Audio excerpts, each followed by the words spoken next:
ਜਦੋਂ ਅਸੀਂ ਆਪ ਸਿਆਣੇ ਹੁੰਦੇ ਗਏ ਅਸੀਂ ਪਰਮਾਤਮਾ ਦੀ ਹੋਂਦ ਨੂੰ ਚੁਣੌਤੀ ਦੇਣੀ ਸ਼ੁਰੂ ਕੀਤੀ। ਤੁਸੀਂ ਪਿੱਛੇ ਜੇ ਇੱਕ ਹੁਣੇ ਵਿਵਾਦ ਸ਼ੁਰੂ ਹੋਇਆ ਸੀਗਾ ਕਿ ਅਨੁਪਮ ਖੇਰ ਨੇ ਗੁਰਬਾਣੀ ਦੀਆਂ ਲਾਈਨਾਂ ਦੇ ਨਾਲ ਥੋੜੀ ਛੇੜਛਾੜ ਕਰ ਦਿੱਤੀ।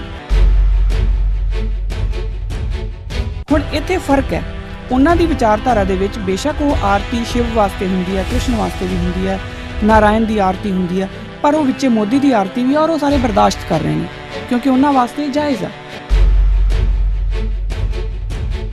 ਗੁਰੂ ਨਾਨਕ ਪਾਤਸ਼ਾਹ ਨੇ ਜਿਹੜੇ ਧਰਮ ਦੀ ਖਿਲਾਫਤ ਕੀਤੀ ਜਾਂ ਜਿਹੜੇ ਧਰਮ ਦੀ ਰੀਤੀ ਰਿਵਾਜਾਂ ਦੀ ਖਿਲਾਫਤ ਕੀਤੀ ਉਹ ਸਭ ਤੋਂ ਪਹਿਲਾਂ ਹਿੰਦੂ ਧਰਮ ਸੀ। ਸੋ ਗੁਰੂ ਨਾਨਕ ਪਾਤਸ਼ਾਹ ਬਕਾਇਦਾ ਚੀਜ਼ਾਂ ਨੂੰ ਤਰਕ ਦੇ ਆਧਾਰ ਦੇ ਉੱਤੇ ਪਰਖਦੇ ਨੇ, ਫਿਰ ਪਰਖਣ ਤੋਂ ਬਾਅਦ ਉਹਨਾਂ ਦੇ ਨਾਲ ਸਹਿਮਤੀ ਜਾਂ ਅਸਹਿਮਤੀ ਪ੍ਰਗਟਾਉਂਦੇ ਨੇ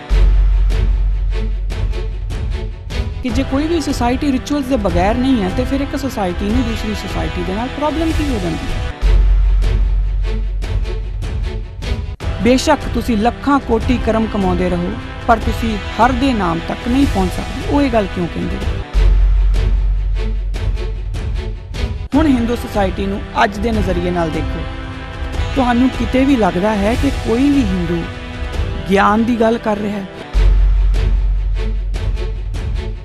ਪੰਡਿਤ ਨੇ ਇਹ ਗੱਲ ਆਮ ਲੋਕਾਂ ਤੱਕ ਪਹੁੰਚਾ ਦਿੱਤੀ। ਸੌਖੇ ਕੰਮ ਤੁਸੀਂ ਕਰ ਲਓ। ਹੁਣ ਸੌਖੇ ਕੰਮ ਕਿਹੜੇ ਆ?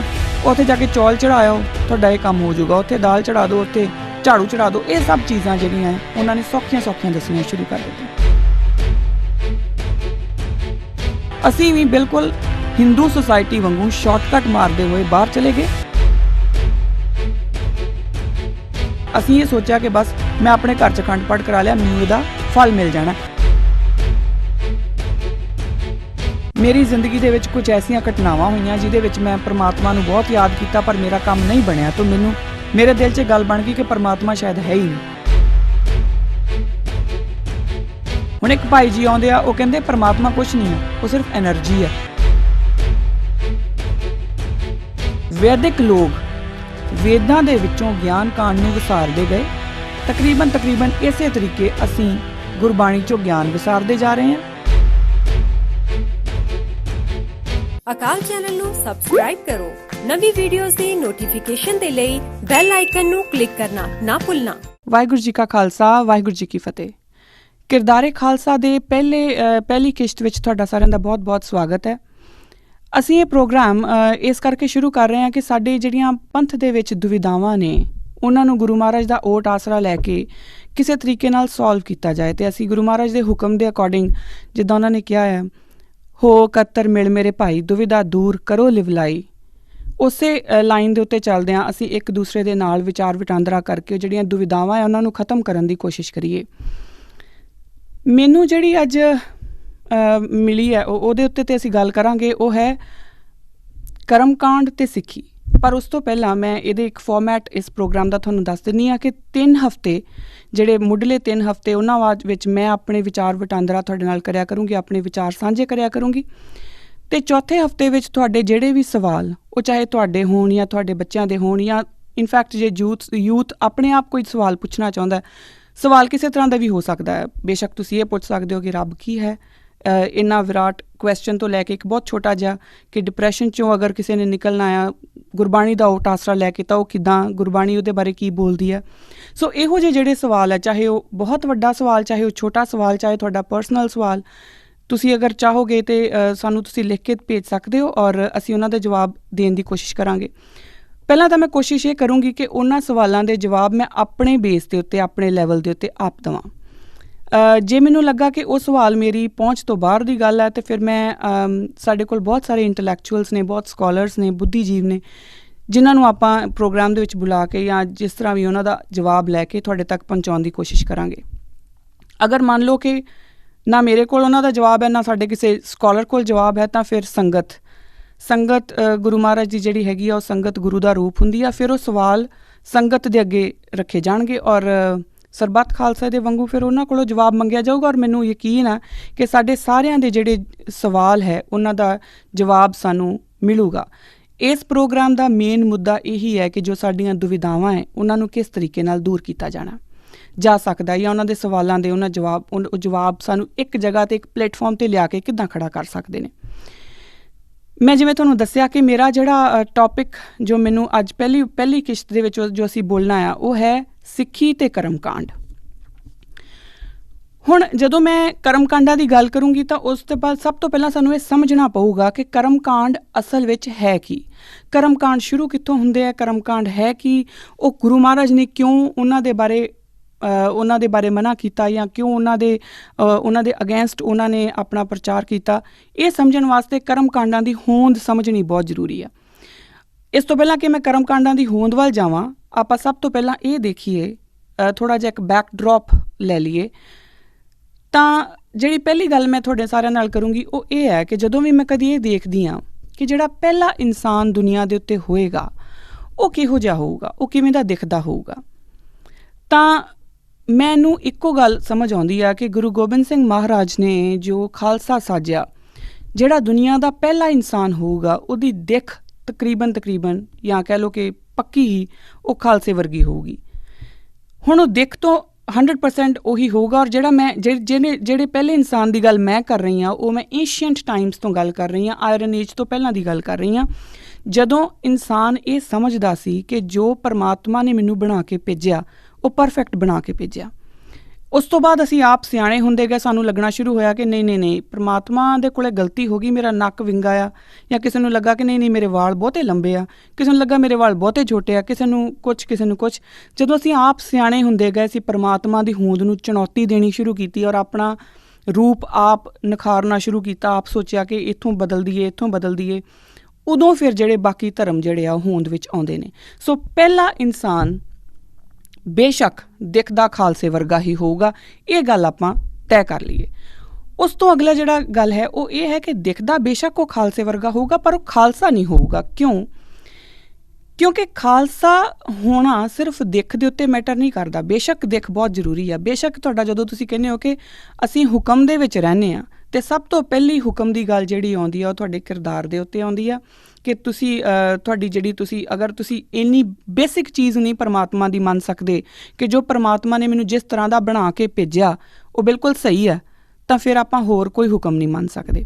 ਤਾਂ ਇਸ ਕਰਕੇ ਬੇਸ਼ੱਕ ਦਿੱਖ ਬਹੁਤ ਇੰਪੋਰਟੈਂਟ ਹੈ, ਪਰ ਉਹਦੇ ਨਾਲ ਖਾਲਸਾ ਹੋਣ ਲਈ ਖਾਲਸਾਈ ਕਿਰਦਾਰ ਦਾ ਹੋਣਾ ਬਹੁਤ ਜ਼ਰੂਰੀ ਹੈ। ਔਰ ਜਿੰਨੇ ਵੀ ਸਾਡੇ 10 ਪਾਤਸ਼ਾਹੀ ਆਏ ਉਹਨਾਂ ਨੇ ਸਾਨੂੰ ਅਭਿਆਸ ਕਰਾ ਕੇ ਦੱਸਿਆ ਕਿ ਉਹ ਕਿਰਦਾਰ ਕਿਹੋ ਜਿਹਾ ਹੋਊਗਾ, ਉਹ ਕਿਰਦਾਰ ਕਿੱਦਾਂ ਦਾ ਸਿਰਜਿਆ ਜਾਊਗਾ। ਹੁਣ ਇਸ ਤੋਂ ਇੱਕ ਗੱਲ ਤਾਂ ਪੱਕੀ ਸਾਹਮਣੇ ਇਹ ਆਉਂਦੀ ਹੈ ਕਿ ਖਾਲਸਾ ਮੁੱਢ ਕਦੀਮ ਤੋਂ ਸੀ, ਪਰ ਖਾਲਸੇ ਨੂੰ ਇੱਕ ਔਰਗਨਾਈਜ਼ਡ ਰੂਪ, ਇੱਕ ਔਰਗਨਾਈਜ਼ਡ ਫਾਰਮੈਟ ਜੋ ਦਿੱਤਾ ਗਿਆ ਉਹ ਗੁਰੂ ਗੋਬਿੰਦ ਸਿੰਘ ਮਹਾਰਾਜ ਨੇ ਆਪਣੇ ਇੱਕ ਫਿਲਾਸਫੀ ਦੇ ਥਰੂ ਦਿੱਤਾ। ਹੁਣ ਉਹ ਜਿਹੜੀ ਫਿਲਾਸਫੀ ਹੈ ਜਦੋਂ ਆਪਾਂ ਉਹਨੂੰ ਧਿਆਨ ਨਾਲ ਦੇਖਾਂਗੇ ਤਾਂ ਉਹ ਫਿਲਾਸਫੀ ਇੱਕ ਵਿਚਾਰਧਾਰਾ ਦੇ ਤਹਿਤ ਆਉਂਦੀ ਹੈ, ਔਰ ਉਹ ਵਿਚਾਰਧਾਰਾ ਜਿਹਦੀ ਨੀਂਹ ਗੁਰੂ ਗੋਬਿੰਦ ਸਿੰਘ ਮਹਾਰਾਜ ਪਹਿਲੇ ਜਾਮੇ ਵਿੱਚ ਗੁਰੂ ਨਾਨਕ ਪਾਤਸ਼ਾਹ ਦੇ ਰੂਪ ਦੇ ਵਿੱਚ ਰੱਖ ਗਏ ਸੀਗੇ। ਹੁਣ ਉਹ ਫਿਲਾਸਫੀ ਜੋ ਉਸ ਸਮੇਂ ਦੇ ਵਰਤਾਰੇ ਦੇ ਖਿਲਾਫ ਨਿਰਭਉ ਅਤੇ ਨਿਰਵੈਰ ਖੜੀ ਸੀ, ਉਸ ਦਾ ਪ੍ਰੈਕਟੀਕਲ ਅਭਿਆਸ ਹੋਇਆ ਔਰ ਉਸ ਪ੍ਰੈਕਟੀਕਲ ਅਭਿਆਸ ਦੇ ਵਿੱਚੋਂ ਗੁਰੂ ਨਾਨਕ ਦਾ ਜਿਹੜਾ ਨਵੇਕਲਾ ਪੰਥ ਹੈ ਉਹ ਸਾਹਮਣੇ ਸਿਰਜਿਆ ਗਿਆ।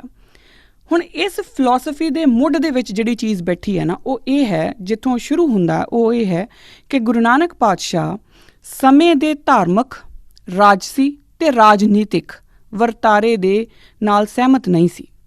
ਹੁਣ ਗੁਰੂ ਮਹਾਰਾਜ ਜਦੋਂ ਦੂਸਰੇ ਜਾਮੇ ਦੇ ਵਿੱਚ ਗੁਰੂ ਗ੍ਰੰਥ ਸਾਹਿਬ ਮਹਾਰਾਜ ਦੇ ਵਿੱਚ ਬੈਠ ਕੇ ਸਾਨੂੰ ਇਹ ਦੱਸ ਦਿੰਦੇ ਨੇ, ਰਾਜੇ ਸ਼ੀਂਹ ਮੁਕੱਦਮ ਕੁੱਤੇ ਜਾਏ ਜਗਾਇਨ ਬੈਠੇ ਸੁੱਤੇ, ਤਾਂ ਉਹ ਬੜਾ ਕਲੀਅਰ ਦੱਸ ਦਿੰਦੇ ਆ ਕਿ ਉਹਨਾਂ ਦਾ ਰਾਜਸੀ ਅਤੇ ਰਾਜਨੀਤਿਕ ਲੋਕਾਂ ਦੇ ਨਾਲ ਸਹਿਮਤੀ ਕਿਉਂ ਨਹੀਂ ਆ। ਪਰ ਜਦੋਂ ਉਹਨਾਂ ਦੇ ਧਰਮ ਦੇ ਨਾਲ, ਉਸ ਸਮੇਂ ਦੇ ਧਰਮਾਂ ਦੇ ਨਾਲ ਉਹਨਾਂ ਦੀ ਸਹਿਮਤੀ ਕਿਉਂ ਨਹੀਂ, ਜਦੋਂ ਆਪਾਂ ਇਹ ਸਮਝਣ ਵੱਲ ਚੱਲਾਂਗੇ ਤਾਂ ਸਾਨੂੰ ਬਹੁਤ ਕੁਛ ਬੜੇ ਲੈਵਲਸ ਦੇ ਉੱਤੇ ਚੀਜ਼ਾਂ ਨੂੰ ਖੰਗਾਲਣਾ ਪਊਗਾ, ਬੜੇ ਲੈਵਲਸ ਉੱਤੇ ਚੀਜ਼ਾਂ ਨੂੰ ਸਮਝਣਾ ਪਊਗਾ। ਹੁਣ ਇਹਨਾਂ ਦੇ ਵਿੱਚ ਜਿਹੜੀ ਪਹਿਲੀ ਚੀਜ਼ ਹੈਗੀ ਆ ਜੋ ਮੈਨੂੰ ਗੁਰੂ ਨਾਨਕ ਮਹਾਰਾਜ ਦੇ ਚਰਨਾਂ ਦੇ ਵਿੱਚ ਬੈਠ ਕੇ ਜੋ ਸਮਝ ਆਈ, ਜੋ ਪਤਾ ਲੱਗਾ, ਉਹ ਇਹ ਪਤਾ ਲੱਗਾ ਜਾਂ ਜੋ ਮੈਂ ਸਮਝ ਸਕੀ ਜਿੰਨੀ ਕੁ ਮੇਰੀ ਮੱਤ ਹੈ ਉਸ ਹਿਸਾਬ ਨਾਲ ਕਿ ਉਹਨਾਂ ਦਾ ਜਿਹੜੀ ਅਸਹਿਮਤੀ ਸੀ ਉਸ ਸਮੇਂ ਦੇ ਔਰਗਨਾਈਜ਼ਡ ਰਿਲੀਜਨਸ ਦੇ ਨਾਲ ਜਾਂ ਧਰਮ ਦੇ ਨਾਲ ਜਾਂ ਪੰਥ ਦੇ ਨਾਲ, ਜੋ ਵੀ ਉਸ ਸਮੇਂ ਦੇ ਨਾਲ ਜੋ ਚੱਲ ਰਿਹਾ ਸੀ ਵਰਤਾਰਾ, ਜੋ ਉਹਨਾਂ ਦੇ ਨਾਲ ਅਸਹਿਮਤੀ ਸੀ ਉਹ ਬੇਸਿਕਲੀ ਉਹਨਾਂ ਦੀ ਸੀਗੀ ਮਕੈਨੀਕਲ ਵਿਵਸਥਾ, ਜਿਹਨੂੰ ਆਪਾਂ ਕਰਮਕਾਂਡ ਕਹਿੰਦੇ ਹਾਂ, ਉਹਦੇ ਨਾਲ। ਹੁਣ ਇਹ ਦੋ ਨੁਕਤੇ ਹੈ, ਦੋ ਪੁਆਇੰਟ ਹੈ, ਇਹਨਾਂ ਨੂੰ ਆਪਣੇ ਜ਼ਹਿਨ ਦੇ ਵਿੱਚ, ਆਪਣੇ ਦਿਮਾਗ 'ਚ ਰੱਖ ਲਿਓ। ਆਪਾਂ ਅਖੀਰ 'ਤੇ ਇਸੇ ਬਾਰੇ ਹੀ ਗੱਲ ਕਰਾਂਗੇ। ਮਕੈਨੀਕਲ, ਇੱਕ ਤਾਂ ਹੋ ਗਿਆ ਮਕੈਨੀਕਲ ਵਿਵਸਥਾ, ਅਤੇ ਦੂਸਰੀ ਗੱਲ ਹੋ ਗਈ ਕਰਮਕਾਂਡ। ਇਹਨਾਂ ਦੋਵਾਂ ਨੂੰ ਇਹ ਹੈ ਅਲੱਗ-ਅਲੱਗ, ਪਰ ਇਹ ਬਾਅਦ 'ਚ ਜੁੜ ਜਾਂਦੇ ਆ, ਜਿਹਦੇ ਕਰਕੇ ਗੁਰੂ ਨਾਨਕ ਪਾਤਸ਼ਾਹ ਜਿਹੜੇ ਆ ਉਹ ਇਹਨਾਂ ਦੇ ਅਗੇਂਸਟ ਹੋ ਜਾਂਦੇ ਆ। ਹੁਣ ਇਸ ਗੱਲ ਨੂੰ ਸਮਝਦੇ ਹੋਏ ਆਪਾਂ ਅੱਗੇ ਚੱਲਾਂਗੇ, ਪਰ ਇਹ ਜਿਹੜੇ ਦੋ ਨੁਕਤੇ ਇਹਨਾਂ ਨੂੰ ਆਪਣੇ ਦਿਮਾਗ 'ਚ ਰੱਖ ਲਿਓ, ਆਪਣੇ ਨਾਲ ਲੈ ਲਿਓ। ਆਪਾਂ ਅੱਗੇ ਇਹਨਾਂ ਦੇ ਬਾਰੇ ਗੱਲ ਕਰਦੇ ਜਾਵਾਂਗੇ। ਜਦੋਂ ਗੁਰੂ ਨਾਨਕ ਪਾਤਸ਼ਾਹ ਜਨੇਊ ਪਾਉਣ ਤੋਂ ਇਨਕਾਰ ਕਰਦੇ ਨੇ, ਜਾਂ ਜਦੋਂ ਉਹ ਆਰਤੀ ਦੇ ਵਿੱਚ ਧੂਫ ਅਤੇ ਦੀਵੇ ਦੀ ਗੱਲ ਕਰਦੇ ਨੇ, ਉਹਦੇ ਅਗੇਂਸਟ ਬੋਲਦੇ ਨੇ, ਜਾਂ ਜਦੋਂ ਉਹ ਸੂਰਜ ਨੂੰ ਪਾਣੀ ਦੇਣ ਦੀ ਗੱਲ ਕਰਦੇ ਨੇ ਕਿ ਉਹ ਪਾਣੀ ਦੇ ਰਹੇ, ਉਹਨਾਂ ਦੇ ਉਹ ਸਹਿਮਤ ਨਹੀਂ, ਗੁਰੂ ਨਾਨਕ ਪਾਤਸ਼ਾਹ ਸਹਿਮਤ ਨਹੀਂ ਨੇ, ਤਾਂ ਉਹ ਹਮੇਸ਼ਾ ਹੀ ਜਿਹੜਾ ਹੈ ਉਹ ਇਹਨਾਂ ਕਰਮ ਕਾਂਡਾਂ ਦੇ ਖਿਲਾਫ ਪ੍ਰਚਾਰ ਕਰਦੇ ਨਜ਼ਰ ਆਉਂਦੇ ਨੇ। ਗੁਰੂ ਪਾਤਸ਼ਾਹ ਬੜੇ ਸਾਫ਼ ਕਹਿ ਦਿੰਦੇ ਨੇ, ਮੰਨੇ ਮੱਗ ਨ ਚੱਲੇ ਪੰਥ, ਮੰਨੇ ਧਰਮ ਸੇਤੀ ਸੰਬੰਧ, ਕਿ ਜੋ ਫੇਥਫੁਲ ਹੈ, ਜੋ ਪਰਮਾਤਮਾ ਨੂੰ ਮੰਨਣ ਵਾਲਾ ਹੈ, ਉਹ ਕਿਸੇ ਤਰ੍ਹਾਂ ਦੇ ਰਿਲੀਜੀਅਸ ਰਿਚੁਅਲਸ ਦੇ ਵਿੱਚ ਨਹੀਂ ਪੈਂਦਾ। ਉਹਦਾ ਜਿਹੜਾ ਸੰਬੰਧ ਆ ਉਹ ਸਿੱਧਾ ਧਰਮ ਨਾਲ ਹੁੰਦਾ। ਹੁਣ ਇੱਥੇ ਜਿਹੜੀ ਇੱਕ ਗੱਲ ਧਿਆਨ ਦੇਣ ਵਾਲੀ ਹੈ ਉਹ ਇਹ ਹੈ ਕਿ ਗੁਰੂ ਨਾਨਕ ਪਾਤਸ਼ਾਹ ਦੋ ਚੀਜ਼ਾਂ, ਦੋ ਹਿੱਸਿਆਂ ਦੇ ਵਿੱਚ ਗੱਲ ਨੂੰ ਵੰਡ ਦਿੰਦੇ ਨੇ, ਇੱਕ ਧਰਮ ਅਤੇ ਦੂਸਰਾ ਰਿਚੁਅਲਸ। ਹੁਣ ਇੱਥੇ ਜਿਹੜਾ ਮੈਨੂੰ ਸਵਾਲ ਮੇਰੇ ਜ਼ਿਹਨ ਦੇ ਵਿੱਚ ਆਉਂਦਾ ਉਹ ਇਹ ਹੈ ਕਿ ਧਰਮ ਅਤੇ ਰਿਚੁਅਲ ਦੋ ਅਲੱਗ-ਅਲੱਗ ਚੀਜ਼ਾਂ ਗੁਰੂ ਨਾਨਕ ਪਾਤਸ਼ਾਹ ਦੇ ਅਕੋਰਡਿੰਗ, ਅਤੇ ਉਹ ਕੀ ਆ, ਉਹਨਾਂ ਦੇ ਵਿੱਚ ਫ਼ਰਕ ਕੀ ਆ, ਕਿਸ ਤਰੀਕੇ ਨਾਲ ਆਪਾਂ ਇਹਨੂੰ ਸਮਝ ਸਕਦੇ ਹਾਂ। ਤਾਂ ਸਭ ਤੋਂ ਪਹਿਲਾਂ ਸਾਨੂੰ ਦੇਖਣਾ ਪਊਗਾ ਕਿ ਰਿਚੁਅਲਸ ਦਾ ਇਤਿਹਾਸ ਕੀ ਹੈ, ਰਿਚੁਅਲ ਹੈ ਕੀ। ਰਿਚੁਅਲ ਸ਼ਬਦ ਜਿਹੜਾ ਹੈ, ਜਿਹਨੂੰ ਆਪਾਂ ਰੀਤੀ ਰਿਵਾਜ ਵੀ ਕਹਿੰਦੇ ਹਾਂ, ਉਹੀ ਬੇਸਿਕਲੀ ਤੁਹਾਡੇ ਕਰਮਕਾਂਡ ਬਣ ਜਾਂਦੇ ਨੇ। ਉਹ ਕਿੱਦਾਂ, ਉਹ ਆਪਾਂ ਡਿਸਕਸ ਕਰਾਂਗੇ। ਜਿਹੜਾ ਰੀਤੀ ਰਿਵਾਜ ਨੇ, ਉਹ ਜਿਹੜਾ ਰਿਚੁਅਲ ਵਰਡ ਹੈ ਉਹ ਸਭ ਤੋਂ ਪਹਿਲਾਂ ਇੰਗਲਿਸ਼ ਡਿਕਸ਼ਨਰੀ ਵਿੱਚ 1600 ਦੇ ਵਿੱਚ ਦਰਜ ਹੋਇਆ, ਔਰ ਉਸ ਦਾ ਮਤਲਬ ਜਿਹੜਾ ਸੀਗਾ ਉਹ ਬਹੁਤ ਇੱਕ ਖੁੱਲ੍ਹਾ ਸੀ ਕਿ ਕਿਸੇ ਵੀ ਸੁਸਾਇਟੀ ਨੂੰ ਆਪਣੇ ਆਪ ਨੂੰ ਇੱਕ ਔਰਗਨਾਈਜ਼ਡ ਫਾਰਮ ਦੇਣ ਵਾਸਤੇ ਆਪਣੇ ਲਈ ਕੁਝ ਰੂਲਸ ਨਿਰਧਾਰਿਤ ਕਰਨੇ ਹੁੰਦੇ ਆ। ਉਹਨਾਂ ਰੂਲਸ ਨੂੰ ਹੀ ਔਰ ਕੁਝ ਉਸ ਟਾਈਮ ਦੇ ਉੱਪਰ ਕੁਝ ਕਰਨਾ ਹੁੰਦਾ, ਕੋਈ ਕੰਮ ਕਰਨੇ ਹੁੰਦੇ ਆ, ਉਹਨਾਂ ਨੂੰ ਉਹ ਇੱਕ ਨਿਰਧਾਰਿਤ ਆਪਣੇ ਆਪ ਨੂੰ ਇੱਕ ਔਰਗਨਾਈਜ਼ਡ ਫਾਰਮ ਦੇਣ ਲਈ ਕੋਈ ਵੀ ਸੁਸਾਇਟੀ ਜਿਹੜੀ ਆ ਉਹ ਰਿਚੁਅਲਸ ਨੂੰ ਪੈਦਾ ਕਰਦੀ ਆ। ਇਹ ਇੰਗਲਿਸ਼ ਡਿਕਸ਼ਨਰੀ ਦੀ ਗੱਲ ਕਰ ਰਹੀ ਹਾਂ ਮੈਂ। ਹੁਣ ਡੋਨਲਡ ਬਰਾਊਨ ਦੀ ਇੱਕ ਕਿਤਾਬ ਹੈ ਹਿਊਮਨ ਯੂਨੀਵਰਸਲਿਜ਼ਮ। ਉਹ ਇਹ ਕਹਿੰਦਾ ਹੈ ਕਿ rituals are features of all society. ਕੋਈ ਵੀ ਸੁਸਾਇਟੀ ਉਹਦੇ ਅਕੋਰਡਿੰਗ ਰਿਚੁਅਲਸ ਤੋਂ ਬਗੈਰ ਹੈ ਨਹੀਂ। ਹੁਣ ਇੱਥੇ ਫਿਰ ਗੱਲ ਇਹ ਆਉਂਦੀ ਆ ਕਿ ਜੇ ਕੋਈ ਵੀ ਸੁਸਾਇਟੀ ਰਿਚੁਅਲਸ ਦੇ ਬਗੈਰ ਨਹੀਂ ਹੈ, ਤਾਂ ਫਿਰ ਇੱਕ ਸੁਸਾਇਟੀ ਨੂੰ ਦੂਸਰੀ ਸੁਸਾਇਟੀ ਦੇ ਨਾਲ ਪ੍ਰੋਬਲਮ ਕੀ ਹੋ ਜਾਂਦੀ ਆ। ਆਪਾਂ ਗੁਰੂ ਨਾਨਕ ਪਾਤਸ਼ਾਹ ਦੇ ਪੁਆਇੰਟ ਆਫ ਵਿਊ ਤੋਂ ਸਮਝਾਂਗੇ, ਪਰ ਪਹਿਲਾਂ ਆਪਾਂ ਜਨਰਲੀ ਸਮਝਣ ਦੀ ਕੋਸ਼ਿਸ਼ ਕਰੀਏ। ਤਾਂ ਇੱਕ ਹੋਰ ਕਿਤਾਬ ਹੈ ਆਰਕੀਓਲੋਜੀ ਆਫ ਰਿਚੁਅਲਸ। ਉਹਦੇ ਵਿੱਚ ਐਵੈਂਜਲਸ ਕੈਰੀਕਿਡੀਜ਼ ਕਰਕੇ ਰਾਈਟਰ ਹੈ, ਉਹ ਕੀ ਬੋਲਦੇ ਆ, ਉਹ ਕਹਿੰਦੇ ਆ ਕਿ ਦੋ ਹਿੱਸੇ ਹੁੰਦੇ ਆ ਸੁਸਾਇਟੀ ਦੇ। ਇੱਕ ਹੁੰਦਾ ਆ ਐਮਿਕ ਅਤੇ ਇੱਕ ਹੁੰਦਾ ਐਟਿਕ। ਐਮਿਕ ਹਿੱਸਾ ਜਿਹੜਾ ਹੁੰਦਾ ਉਹ ਇਨਸਾਈਡਰ ਆਫ ਦੀ ਸੁਸਾਇਟੀ ਹੁੰਦਾ, ਐਟਿਕ ਹਿੱਸਾ ਆਊਟਸਾਈਡਰ ਆਫ ਦੀ ਸੁਸਾਇਟੀ ਹੁੰਦਾ। ਹੁਣ ਉਹ ਕਹਿੰਦਾ ਹੈ ਕਿ ਜਿਹੜੇ ਆਊਟਸਾਈਡਰਸ ਹੁੰਦੇ ਆ ਉਹ ਕਦੀ ਵੀ ਇਨਸਾਈਡਰਸ ਦੀ ਗੱਲ ਨੂੰ ਸਮਝ ਨਹੀਂ ਪਾਉਂਦੇ। ਇਨਸਾਈਡਰਸ ਨੇ ਕਿਉਂਕਿ ਆਪਣੀ ਸੁਸਾਇਟੀ ਦੇ ਹਿਸਾਬ ਨਾਲ ਆਪਣੇ ਰਿਚੁਅਲਸ ਬਣਾਏ ਹੁੰਦੇ ਆ। ਉਹਨਾਂ ਨੂੰ ਇਹ ਲੱਗਦਾ ਹੈ ਕਿ ਇਹ ਜਿਹੜਾ ਆਊਟਸਾਈਡਰ ਆ ਉਹਨੂੰ ਕਿਉਂਕਿ ਉਹ ਸੁਸਾਇਟੀ ਬਾਰੇ ਕੁਝ ਪਤਾ ਨਹੀਂ, ਇਸ ਕਰਕੇ ਉਹਨੂੰ ਸਾਰਾ ਕੁਝ ਇਲੌਜੀਕਲ ਲੱਗਦਾ ਆ। ਸੋ ਦਿਸ ਇਜ਼ ਹਾਊ ਦੀ ਕੌਨਫਲਿਕਟ ਡਿਵੈਲਪਸ। ਖੈਰ, ਹੁਣ ਇਹ ਗੱਲ ਜਦੋਂ ਆਪਾਂ ਕਰਾਂਗੇ ਤਾਂ ਇਹਦੀ ਕਿਤੇ ਨਾ ਕਿਤੇ ਕੁਝ ਲੈਵਲ ਤੱਕ ਇਹ ਸੱਚਾਈ ਵੀ ਹੈ। ਤੁਸੀਂ ਪਿੱਛੇ ਜੇ ਇੱਕ ਹੁਣੇ ਵਿਵਾਦ ਸ਼ੁਰੂ ਹੋਇਆ ਸੀਗਾ ਕਿ ਅਨੁਪਮ ਖੇਰ ਨੇ ਗੁਰਬਾਣੀ ਦੀਆਂ ਲਾਈਨਾਂ ਦੇ ਨਾਲ ਥੋੜ੍ਹੀ ਛੇੜਛਾੜ ਕਰ ਦਿੱਤੀ। ਗੁਰਬਾਣੀ ਮਤਲਬ ਜੋ ਆਪਾਂ ਗੁਰੂ ਗ੍ਰੰਥ ਸਾਹਿਬ, ਗੁਰੂ ਗੋਬਿੰਦ ਸਿੰਘ ਮਹਾਰਾਜ ਦੇ ਲਈ ਆਪਾਂ ਬੋਲਦੇ ਹਾਂ, ਉਹਨੇ ਉਹਦੇ ਨਾਲ ਛੇੜਛਾੜ ਕਰਕੇ ਆਪਣੀ ਨਾਲ ਲਾਈਨਸ ਲਗਾ ਦਿੱਤੀਆਂ, ਅਤੇ ਸਾਨੂੰ ਬਹੁਤ ਬੁਰਾ ਲੱਗਾ। ਕਿਉਂਕਿ ਅਸੀਂ ਸਿੱਖਾਂ ਦੇ ਰਿਚੁਅਲਸ, ਸਿੱਖਾਂ ਦੀ ਜੋ ਵਿਚਾਰਧਾਰਾ ਹੈ ਉਹਦੇ ਅਕੋਰਡਿੰਗ ਅਸੀਂ ਇਹ ਬਰਦਾਸ਼ਤ ਨਹੀਂ ਕਰ ਸਕਦੇ ਗੁਰੂ ਮਹਾਰਾਜ ਦੇ ਲਈ ਵਰਤੇ ਗਏ ਸ਼ਬਦ ਕਿਸੇ ਆਮ ਬੰਦੇ ਲਈ ਵਰਤੇ ਜਾਣ। ਇਹ ਸਾਡੀ ਆਪਣੀ ਵਿਚਾਰਧਾਰਾ ਹੈ। ਪਰ ਹੁਣ ਉਹਨਾਂ ਵੱਲੋਂ ਜੇ ਤੁਸੀਂ ਦੇਖੋ ਤਾਂ ਉਹ ਮੋਦੀ ਸਾਹਿਬ ਦੀ ਆਰਤੀ ਉਚਾਰ ਰਹੇ ਨੇ। ਹੁਣ ਇੱਥੇ ਫ਼ਰਕ ਹੈ, ਉਹਨਾਂ ਦੀ ਵਿਚਾਰਧਾਰਾ ਦੇ ਵਿੱਚ ਬੇਸ਼ੱਕ ਉਹ ਆਰਤੀ ਸ਼ਿਵ ਵਾਸਤੇ ਹੁੰਦੀ ਹੈ, ਕ੍ਰਿਸ਼ਨ ਵਾਸਤੇ ਵੀ ਹੁੰਦੀ ਹੈ, ਨਾਰਾਇਣ ਦੀ ਆਰਤੀ ਹੁੰਦੀ ਹੈ, ਪਰ ਉਹ ਵਿੱਚੇ ਮੋਦੀ ਦੀ ਆਰਤੀ ਵੀ, ਔਰ ਉਹ ਸਾਰੇ ਬਰਦਾਸ਼ਤ ਕਰ ਰਹੇ ਨੇ ਕਿਉਂਕਿ ਉਹਨਾਂ ਵਾਸਤੇ ਜਾਇਜ਼ ਆ। ਹੁਣ ਸਾਡੇ ਲਈ ਇਹ ਜਾਇਜ਼ ਨਹੀਂ। ਸੋ ਇੱਥੋਂ ਤੱਕ ਤਾਂ ਜਿਹੜੀ ਇਵੈਂਜਲਸ ਦੀ ਗੱਲ ਆ ਉਹ ਬਿਲਕੁਲ ਸਹੀ ਆ ਕਿ ਇੱਕ ਐਟਿਕ ਹੁੰਦਾ ਆ, ਇੱਕ ਐਮਿਕ ਹੁੰਦਾ ਆ। ਐਟਿਕ ਜਿਹੜਾ ਆ ਉਹ ਗੱਲ ਨਹੀਂ ਸਮਝ ਪਾਉਂਦਾ, ਐਮਿਕ ਦੀ ਜਿਹੜੀ ਇਨਸਾਈਡਰ ਹੁੰਦੇ ਆ ਉਹਨਾਂ ਦੀਆਂ ਗੱਲਾਂ ਨਹੀਂ ਸਮਝ। ਪਰ ਜਦੋਂ ਆਪਾਂ ਗੁਰੂ ਨਾਨਕ ਪਾਤਸ਼ਾਹ ਦੀ ਗੱਲ ਕਰਾਂਗੇ ਉੱਥੇ ਇਹ ਗੱਲ ਲਾਗੂ ਨਹੀਂ ਹੋਊਗੀ।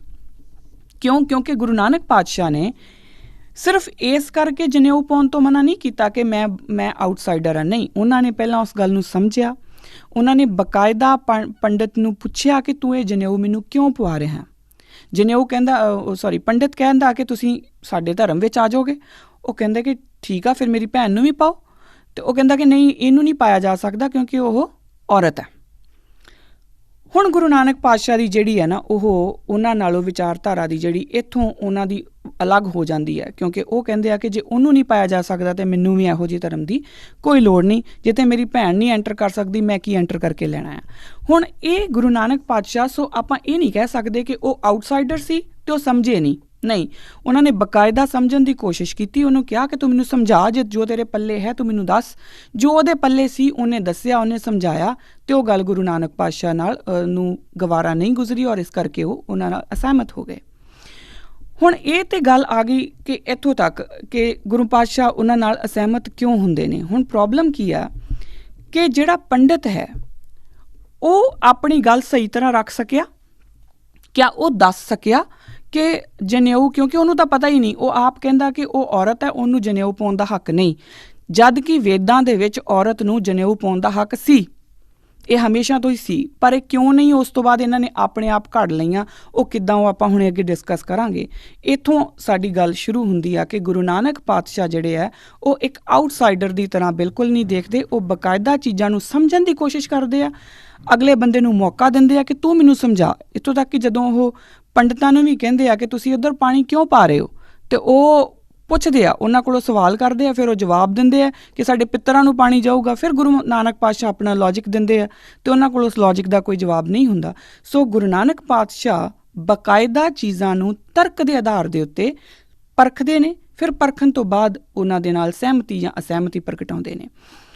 ਖੈਰ, ਉਹ ਆਪਾਂ ਦੁਬਾਰਾ ਜਾਂ ਬਾਅਦ ਵਿੱਚ ਅਸੀਂ ਇਹਨੂੰ ਡਿਸਕਸ ਕਰਾਂਗੇ ਕਿ ਇਹ ਜਿਹੜਾ ਤਰਕ ਹੈ ਉਹ ਕਿੰਨਾ ਕੁ ਇੰਪੋਰਟੈਂਟ ਆ, ਉਹ ਬਾਅਦ ਵਿੱਚ ਦੇਖਾਂਗੇ ਆਪਾਂ।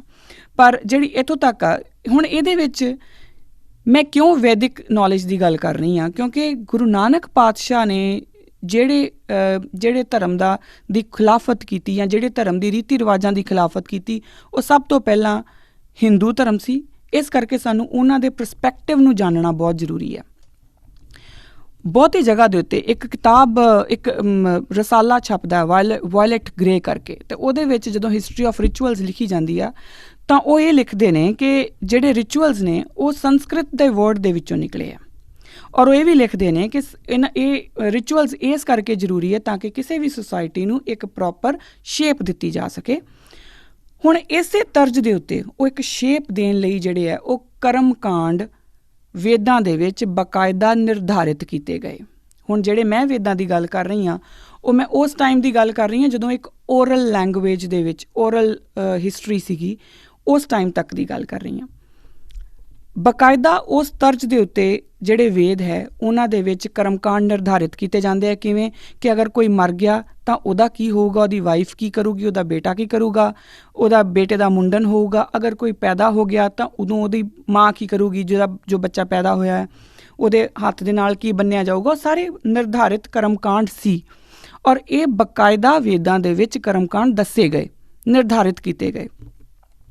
ਹੁਣ ਆਪਾਂ ਨੂੰ ਸਮਝਣ ਲਈ ਸਭ ਤੋਂ ਪਹਿਲਾਂ ਅੱਖਰ ਸਮਝਣਾ ਪਊਗਾ ਕਿ ਕਰਮਕਾਂਡ ਦਾ ਫਿਰ ਮਤਲਬ ਕੀ ਆ। ਵੇਦਾਂ ਨੇ ਜੇ ਇਹਨੂੰ ਨਿਰਧਾਰਿਤ ਕੀਤਾ ਅਤੇ ਗੁਰੂ ਮਹਾਰਾਜ ਨੇ, ਗੁਰੂ ਨਾਨਕ ਪਾਤਸ਼ਾਹ ਨੇ ਉਹਨਾਂ ਨਾਲ ਅਸਹਿਮਤੀ ਜਤਾਈ, ਅਤੇ ਇਹਦਾ ਮਤਲਬ ਕੀ ਹੋਇਆ। ਇਹਨੂੰ ਸਮਝਣ ਲਈ ਸਾਨੂੰ ਸਭ ਤੋਂ ਪਹਿਲਾਂ ਕਰਮਕਾਂਡ ਸਮਝਣਾ ਪਊਗਾ। ਕਰਮਕਾਂਡ ਦੋ ਅੱਖਰਾਂ ਨਾਲ ਬਣਦਾ, ਇੱਕ ਕਰਮ, ਦੂਸਰਾ ਕਾਂਡ। ਕਰਮ ਕੀ ਹੈ? ਕਰਮ ਹੈ ਤੁਹਾਡਾ ਐਕਟ, ਕਾਂਡ ਕੀ ਹੈ? ਇਵੈਂਟ। ਕਾਂਡ ਦਾ ਮਤਲਬ ਇਵੈਂਟ ਹੁੰਦਾ ਹੈ। ਹੁਣ ਸੂਰਜ ਉੱਗਦਾ ਆ, ਉਹ ਇੱਕ ਇਵੈਂਟ ਹੈ, ਇਹਨੂੰ ਧਿਆਨ ਨਾਲ ਸਮਝ ਲੈਣਾ।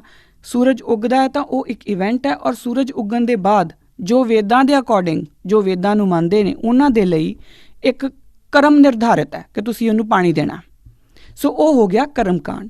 ਹੁਣ ਇਹਨੂੰ ਇੱਕ ਬੜੀ ਸਿੰਪਲ ਭਾਸ਼ਾ ਦੇ ਵਿੱਚ ਜਾਂ ਬੜੇ ਲੇਮੈਨਸ ਲੈਂਗੁਏਜ ਵਿੱਚ ਅਗਰ ਤੁਸੀਂ ਸਮਝਣ ਦੀ ਕੋਸ਼ਿਸ਼ ਕਰੋ ਤਾਂ ਬੜੀ ਸਰਲ ਸ਼ਬਦਾਂ ਦੇ ਵਿੱਚ, ਬੇਸ਼ੱਕ ਇਹ ਕਰਮਕਾਂਡ ਜਿਹੜੀ ਮੈਂ ਗੱਲ ਕਰਨ ਲੱਗੀ ਹਾਂ ਉਹ ਵੇਦਾਂ ਦੇ ਨਾਲ ਉਹਦਾ ਕੋਈ ਮਤਲਬ ਨਹੀਂ, ਪਰ ਇਹਨੂੰ ਬੜੇ ਸਿੰਪਲ ਲੈਂਗੁਏਜ ਵਿੱਚ ਜੇ ਸਮਝਣਾ ਹੋਏ ਤਾਂ ਇਹਨੂੰ ਇਸ ਤਰ੍ਹਾਂ ਸਮਝੋ ਕਿ ਤੁਸੀਂ ਸਵੇਰੇ ਉੱਠਦੇ ਹੋ, ਕਿਸੇ ਦਾ ਤਰੀਕਾ ਹੁੰਦਾ ਕਿ ਉਹ ਉੱਠਦੇ ਮੂੰਹ ਦੇ ਉੱਤੇ ਹੱਥ ਫੇਰਦਾ, ਕੋਈ ਪਾਣੀ ਪੀਂਦਾ। ਹੁਣ ਸਵੇਰੇ ਉੱਠਣਾ ਤੁਹਾਡਾ ਕਾਂਡ ਹੈ, ਔਰ ਪਾਣੀ ਪੀਣਾ ਜਾਂ ਕੁਛ ਵੀ ਜੋ ਵੀ ਤੁਸੀਂ ਕਰਦੇ ਹੋ ਸਵੇਰੇ ਸਵੇਰੇ ਉਹ ਤੁਹਾਡਾ ਕਰਮ ਹੈ। ਸੋ ਇਹ ਵੀ ਬੇਸਿਕਲੀ ਇੱਕ ਕਰਮ ਕਾਂਡ ਹੋ ਜਾਂਦਾ ਇਕੱਠਾ ਕਰਕੇ। ਹਰ ਇੱਕ ਸਾਡੀ ਪੂਰੀ ਲਾਈਫ ਜਿਹੜੀ ਹੈ ਉਹ 2 ਹਿੱਸਿਆਂ 'ਚ ਵੰਡੀ ਹੋਈ ਹੈ। ਕਾਂਡ ਤਾਂ ਹੈ ਹੀ ਹੈ, ਇਵੈਂਟ ਤਾਂ ਹੋਣਾ ਹੀ ਹੋਣਾ। ਲਾਈਫ ਵਿਦਆਊਟ ਇਵੈਂਟ ਹੋ ਨਹੀਂ ਸਕਦੀ, ਔਰ ਹਰ ਇਵੈਂਟ ਲਈ ਤੁਹਾਡੇ ਕੋਲ ਕੋਈ ਨਾ ਕੋਈ ਕਰਮ ਵੀ ਮੌਜੂਦ ਹੈ। ਤੁਸੀਂ ਕੋਈ ਨਾ ਕੋਈ ਕਰਮ ਵੀ ਕਰਦੇ ਹੋ। ਇਨਫੈਕਟ ਕਿ ਜਦੋਂ ਤੁਸੀਂ ਸੁੱਤੇ ਹੁੰਦੇ ਹੋ, ਆਪਾਂ ਸੋਚਦੇ ਹਾਂ ਕਿ ਹੁਣ ਆਪਾਂ ਸੋ ਗਏ, ਉਹ ਵੀ ਇੱਕ ਕਾਂਡ ਹੈ, ਉਹ ਤੁਹਾਡੀ ਲਾਈਫ ਦਾ ਇੱਕ ਇਵੈਂਟ ਹੈ, ਔਰ ਉਸ ਇਵੈਂਟ ਵਿੱਚ ਵੀ ਤੁਸੀਂ ਇੱਕ ਕਰਮ ਕਰ ਰਹੇ ਹੋ। ਉਹ ਕਰਮ ਕੀ ਆ? ਬੇਸ਼ੱਕ ਤੁਸੀਂ ਉਦੋਂ ਸੌਂ ਰਹੇ ਹੋ ਔਰ ਤੁਸੀਂ ਸ਼ਾਂਤ ਹੋ, ਉਹ ਸਾਇਲੈਂਸ ਜਿਹੜੀ ਹੈ ਨਾ ਉਹ ਵੀ ਤੁਹਾਡਾ ਕਰਮ ਹੈ। ਸੋ ਉਹ ਕਰਮ ਕਾਂਡ ਸਾਡੀ ਲਾਈਫ ਦੇ ਨਾਲ ਬੜੇ ਬੁਰੀ ਤਰੀਕੇ ਨਾਲ ਇੰਟੈਂਗਲਡ ਨੇ। ਅਸੀਂ ਕਦੀ ਵੀ ਜੋ ਅਗਰ ਸਿਰਫ ਆਪਾਂ ਲਿਟਰਲ ਮੀਨਿੰਗ ਵੱਲ ਜਾਈਏ ਕਿ ਕਰਮ ਕੀ ਹੈ ਅਤੇ ਕਾਂਡ ਕੀ ਹੈ, ਇਹਦੇ ਲਿਟਰਲ ਮੀਨਿੰਗ ਵੱਲ ਅਗਰ ਆਪਾਂ ਜਾਈਏ ਤਾਂ ਕਰਮ ਕਾਂਡ ਦੋਨੋਂ ਇਕੱਠੇ ਕਰਕੇ ਦੇਖੇ ਜਾਣ, ਪੂਰੀ ਲਾਈਫ ਕਰਮ ਕਾਂਡਾਂ ਦੇ ਵਿੱਚ ਬੰਨੀ ਹੋਈ ਹੈ। ਹੁਣ ਸਵਾਲ ਇਹ ਪੈਦਾ ਹੁੰਦਾ ਕਿ ਜੇ ਗੁਰੂ ਨਾਨਕ ਪਾਤਸ਼ਾਹ ਕਰਮ ਕਾਂਡਾਂ ਦੇ ਅਗੇਂਸਟ ਨੇ ਔਰ ਕਰਮ ਕਾਂਡ ਇੰਨੀ ਬੁਰੀ ਤਰੀਕੇ ਨਾਲ ਲਾਈਫ 'ਚ ਇੰਟੈਂਗਲਡ ਨੇ, ਜਾਂ ਇਹਨਾਂ ਦਾ ਮਤਲਬ ਇੰਨਾ ਸਰਲ ਹੈ, ਇੰਨਾ ਸਿੰਪਲ ਹੈ ਕਿ ਪੂਰੀ ਲਾਈਫ ਆ ਅਤੇ ਪੂਰੀ ਲਾਈਫ ਦੇ ਵਿੱਚ ਤੁਸੀਂ ਹਰ ਟਾਈਮ ਦੇ ਉੱਤੇ ਕੋਈ ਨਾ ਕੋਈ ਇਵੈਂਟ ਹੋਊਗਾ, ਹਰ ਇਵੈਂਟ ਦਾ ਤੁਸੀਂ ਕੋਈ ਨਾ ਕੋਈ ਕੰਮ ਕਰੋਗੇ। ਅਗਰ ਇੰਨਾ ਸਿੰਪਲ ਹੈ ਤਾਂ ਗੁਰੂ ਨਾਨਕ ਪਾਤਸ਼ਾਹ ਫਿਰ ਇਹਦੇ ਅਗੇਂਸਟ ਕਿਉਂ ਨੇ? ਗੁਰੂ ਨਾਨਕ ਪਾਤਸ਼ਾਹ ਇਹਦੇ ਵੱਲ ਕਿਉਂ ਕਹਿੰਦੇ ਨੇ ਕਿ ਕਰਮ ਕਾਂਡਾਂ ਦੇ ਵਿੱਚ ਕਿਉਂ ਨਹੀਂ ਜੀਣਾ ਚਾਹੀਦਾ? ਗੁਰੂ ਮਹਾਰਾਜ ਇਹ ਕਿਉਂ ਕਹਿ ਦਿੰਦੇ ਨੇ ਹਰ ਨਾਮੇ ਤੁਲ ਨਾ ਪੁੱਜਈ ਜੇ ਲੱਖ ਕੋਟ ਕਰਮ ਕਮਾਏ? ਉਹ ਕਿਉਂ ਕਹਿੰਦੇ ਨੇ ਕਿ ਬੇਸ਼ੱਕ ਤੁਸੀਂ ਲੱਖਾਂ ਕੋਟੀ ਕਰਮ ਕਮਾਉਂਦੇ ਰਹੋ ਪਰ ਤੁਸੀਂ ਹਰ ਦੇ ਨਾਮ ਤੱਕ ਨਹੀਂ ਪਹੁੰਚ ਸਕਦੇ? ਉਹ ਇਹ ਗੱਲ ਕਿਉਂ ਕਹਿੰਦੇ ਨੇ? ਉਹ ਇਹ ਗੱਲ ਕਿਉਂ ਕਹਿੰਦੇ ਨੇ ਸਰੇ ਸ਼ਰੀਅਤ ਕਰੇ ਵਿਚਾਰ ਬਿਨ ਬੂਝੇ ਕੈਸੇ ਪਾਵੇ ਪਾਰ? ਉਹ ਕਿਉਂ ਕਹਿੰਦੇ ਨੇ ਕਿ ਬੇਸ਼ੱਕ ਤੁਸੀਂ ਸ਼ਰੀਅਤ ਨੂੰ ਜਿੰਨਾ ਮਰਜ਼ੀ ਰੀਥਿੰਕ ਕਰੀ ਜਾਓ, ਪਰ ਜਦ ਤੱਕ ਤੁਸੀਂ ਅੰਡਰਸਟੈਂਡ ਨਹੀਂ ਕਰਦੇ ਤਦ ਤੱਕ ਤੁਸੀਂ ਕਿਸੇ ਜਗ੍ਹਾ 'ਤੇ ਨਹੀਂ ਪਹੁੰਚ ਸਕਦੇ। ਹੁਣ ਇਹ ਦੋਨਾਂ ਹੀ ਤੁਕਾਂ ਦੇ ਵਿੱਚ ਜਿਹੜੇ ਆਪਾਂ ਸਵਾਲ ਕਰਦੇ ਆ ਰਹੇ ਹਾਂ ਕਰਮ ਕਾਂਡਾਂ ਨੇ ਲੈ ਕੇ, ਉਹਦਾ ਜਵਾਬ ਛੁਪਿਆ ਹੋਇਆ।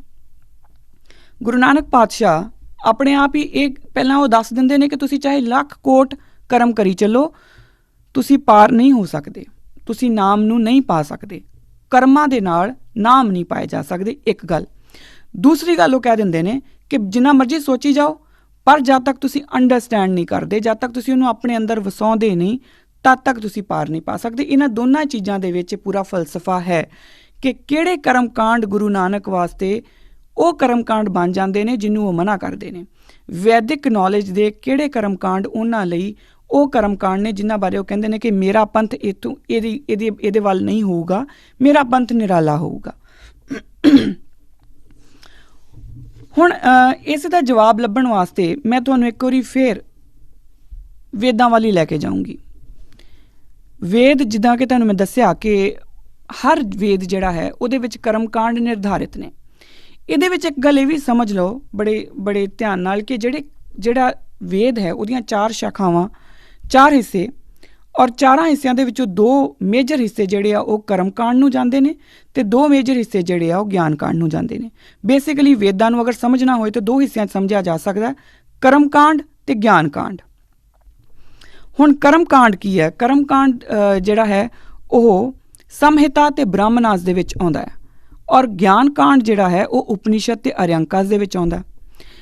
ਕਰਮ ਕਾਂਡ ਦੀ ਜਦੋਂ ਗੱਲ ਹੁੰਦੀ ਹੈ ਤਾਂ ਉਹਦੇ ਬਾਰੇ ਵੇਦਾਂ ਵਿੱਚ ਸਾਫ਼-ਸਾਫ਼ ਲਿਖਿਆ ਹੋਇਆ ਕਿ ਦੇਵੀ ਦੀ ਪੂਜਾ ਕਿੱਦਾਂ ਕਰਨੀ ਹੈ, ਦੇਵਤਾ ਦੀ ਪੂਜਾ ਕਿੱਦਾਂ ਕਰਨੀ ਹੈ, ਤੁਸੀਂ ਕਿਹੜੇ ਰਿਚੁਅਲਸ ਮੰਨੇ ਆ, ਕਿਹੜੇ ਰੀਤ ਰਿਵਾਜ ਮੰਨਣੇ ਆ, ਕੋਈ ਮਰ ਗਿਆ, ਕੋਈ ਜੀ ਗਿਆ, ਕਿਸੇ ਦਾ ਵਿਆਹ ਆ, ਫੇਰੇ ਪੜ੍ਹਨੇ ਆ, ਉਹ ਸਭ ਕੁਝ ਜਿਹੜਾ ਆ ਉਹ ਕਰਮ ਕਾਂਡਾਂ ਦੇ ਅੰਡਰ ਨਿਰਧਾਰਿਤ ਕੀਤਾ ਗਿਆ। ਗਿਆਨ ਕਾਂਡ ਵਿੱਚ ਆਉਂਦਾ ਹੈ ਕਿ ਤੁਸੀਂ ਪਰਮਾਤਮਾ ਨੂੰ ਕਿੱਦਾਂ ਪਾਉਣਾ, ਪਰਮਾਤਮਾ ਦੇ ਨਾਮ ਤੱਕ ਤੁਸੀਂ ਕਿੱਦਾਂ ਪਹੁੰਚਣਾ, ਉਹ ਆਉਂਦਾ ਹੈ ਗਿਆਨ ਕਾਂਡ ਦੇ ਵਿੱਚ। ਹੁਣ ਇਸੇ ਤਰੀਕੇ ਨਾਲ ਵੇਦਾਂ ਦੇ ਵਿੱਚ 3 ਤਰ੍ਹਾਂ ਦੀਆਂ ਖੁਸ਼ੀਆਂ ਵੀ ਅਵੇਲੇਬਲ ਨੇ। ਇਹ ਗੱਲ ਨਾਲ ਯਾਦ ਰੱਖ ਲਿਓ। ਪਹਿਲਾ ਇਹ ਕਿ ਗਿਆਨ ਕਾਂਡ ਅਤੇ ਕਰਮ ਕਾਂਡ 2 ਹਿੱਸੇ ਨੇ ਵੇਦਾਂ ਦੇ, ਔਰ ਸਾਫ਼ ਦੱਸਿਆ ਗਿਆ ਵੇਦਾਂ ਦੇ ਵਿੱਚ ਕਿ ਜੇ ਤੁਸੀਂ ਜੇ ਤੁਸੀਂ ਰਿਚੁਅਲਸ ਫੋਲੋ ਕਰਨੇ ਹੈ ਤਾਂ ਫਿਰ ਤੁਸੀਂ ਕਰਮ ਕਾਂਡ ਹੈ, ਅਤੇ ਜੇ ਤੁਸੀਂ ਪਰਮਾਤਮਾ ਦਾ ਨਾਮ ਪਾਉਣਾ ਹੈ ਤਾਂ ਫਿਰ ਉਹ ਗਿਆਨ ਕਾਂਡ ਹੈ। ਹੁਣ ਇਸੇ ਤਰਜ਼ ਦੇ ਉੱਤੇ ਚੱਲੀਏ ਤੇ ਵੇਦਾਂ ਦੇ ਵਿੱਚ 3 ਤਰ੍ਹਾਂ ਦੀ ਖੁਸ਼ੀ ਦਾ ਜ਼ਿਕਰ ਆਉਂਦਾ। ਕਿਹੜੀ? ਪਹਿਲੀ ਹੈ ਅਹਕਮ ਖੁਸ਼ੀ। ਉਹ ਹੈ ਜਿਹੜੀ ਕਿ ਦੁਨਿਆਵੀ ਖੁਸ਼ੀ ਹੈ। ਕਿਸੇ ਦੇ ਬੇਟਾ ਨਹੀਂ ਹੁੰਦਾ, ਉਹਨੇ ਕੀ ਕਰਨਾ, ਕਿਸੇ ਦੀ ਬੇਟੀ ਨਹੀਂ ਹੈਗੀ ਜਾਂ ਕਿਸੇ ਦੀਆਂ ਬੇਟੀਆਂ ਜ਼ਿਆਦਾ ਹੈ, ਬੇਟਾ ਲੈਣਾ, ਉਹ ਜੋ ਵੀ ਸਾਰਾ ਕੁਝ ਚੱਲਦਾ ਹੈ ਉਹ ਦੁਨਿਆਵੀ ਖੁਸ਼ੀ, ਧਨ ਦੌਲਤ ਕਿਵੇਂ ਇਕੱਠਾ ਕਰਨਾ, ਉਹ ਸਾਰੀ ਦੁਨਿਆਵੀ ਖੁਸ਼ੀ ਨੂੰ ਅਹਕਮ ਬੋਲਿਆ ਜਾਂਦਾ। ਫਿਰ ਆਉਂਦਾ ਹੈ ਅਮੁਸ਼ਮਿਕਮ। ਅਮੁਸ਼ਮਿਕਮ ਜਿਹੜੀ ਹੈ ਉਹ ਹੈ ਕਿ ਸਵਰਗ ਦੀ ਖੁਸ਼ੀ।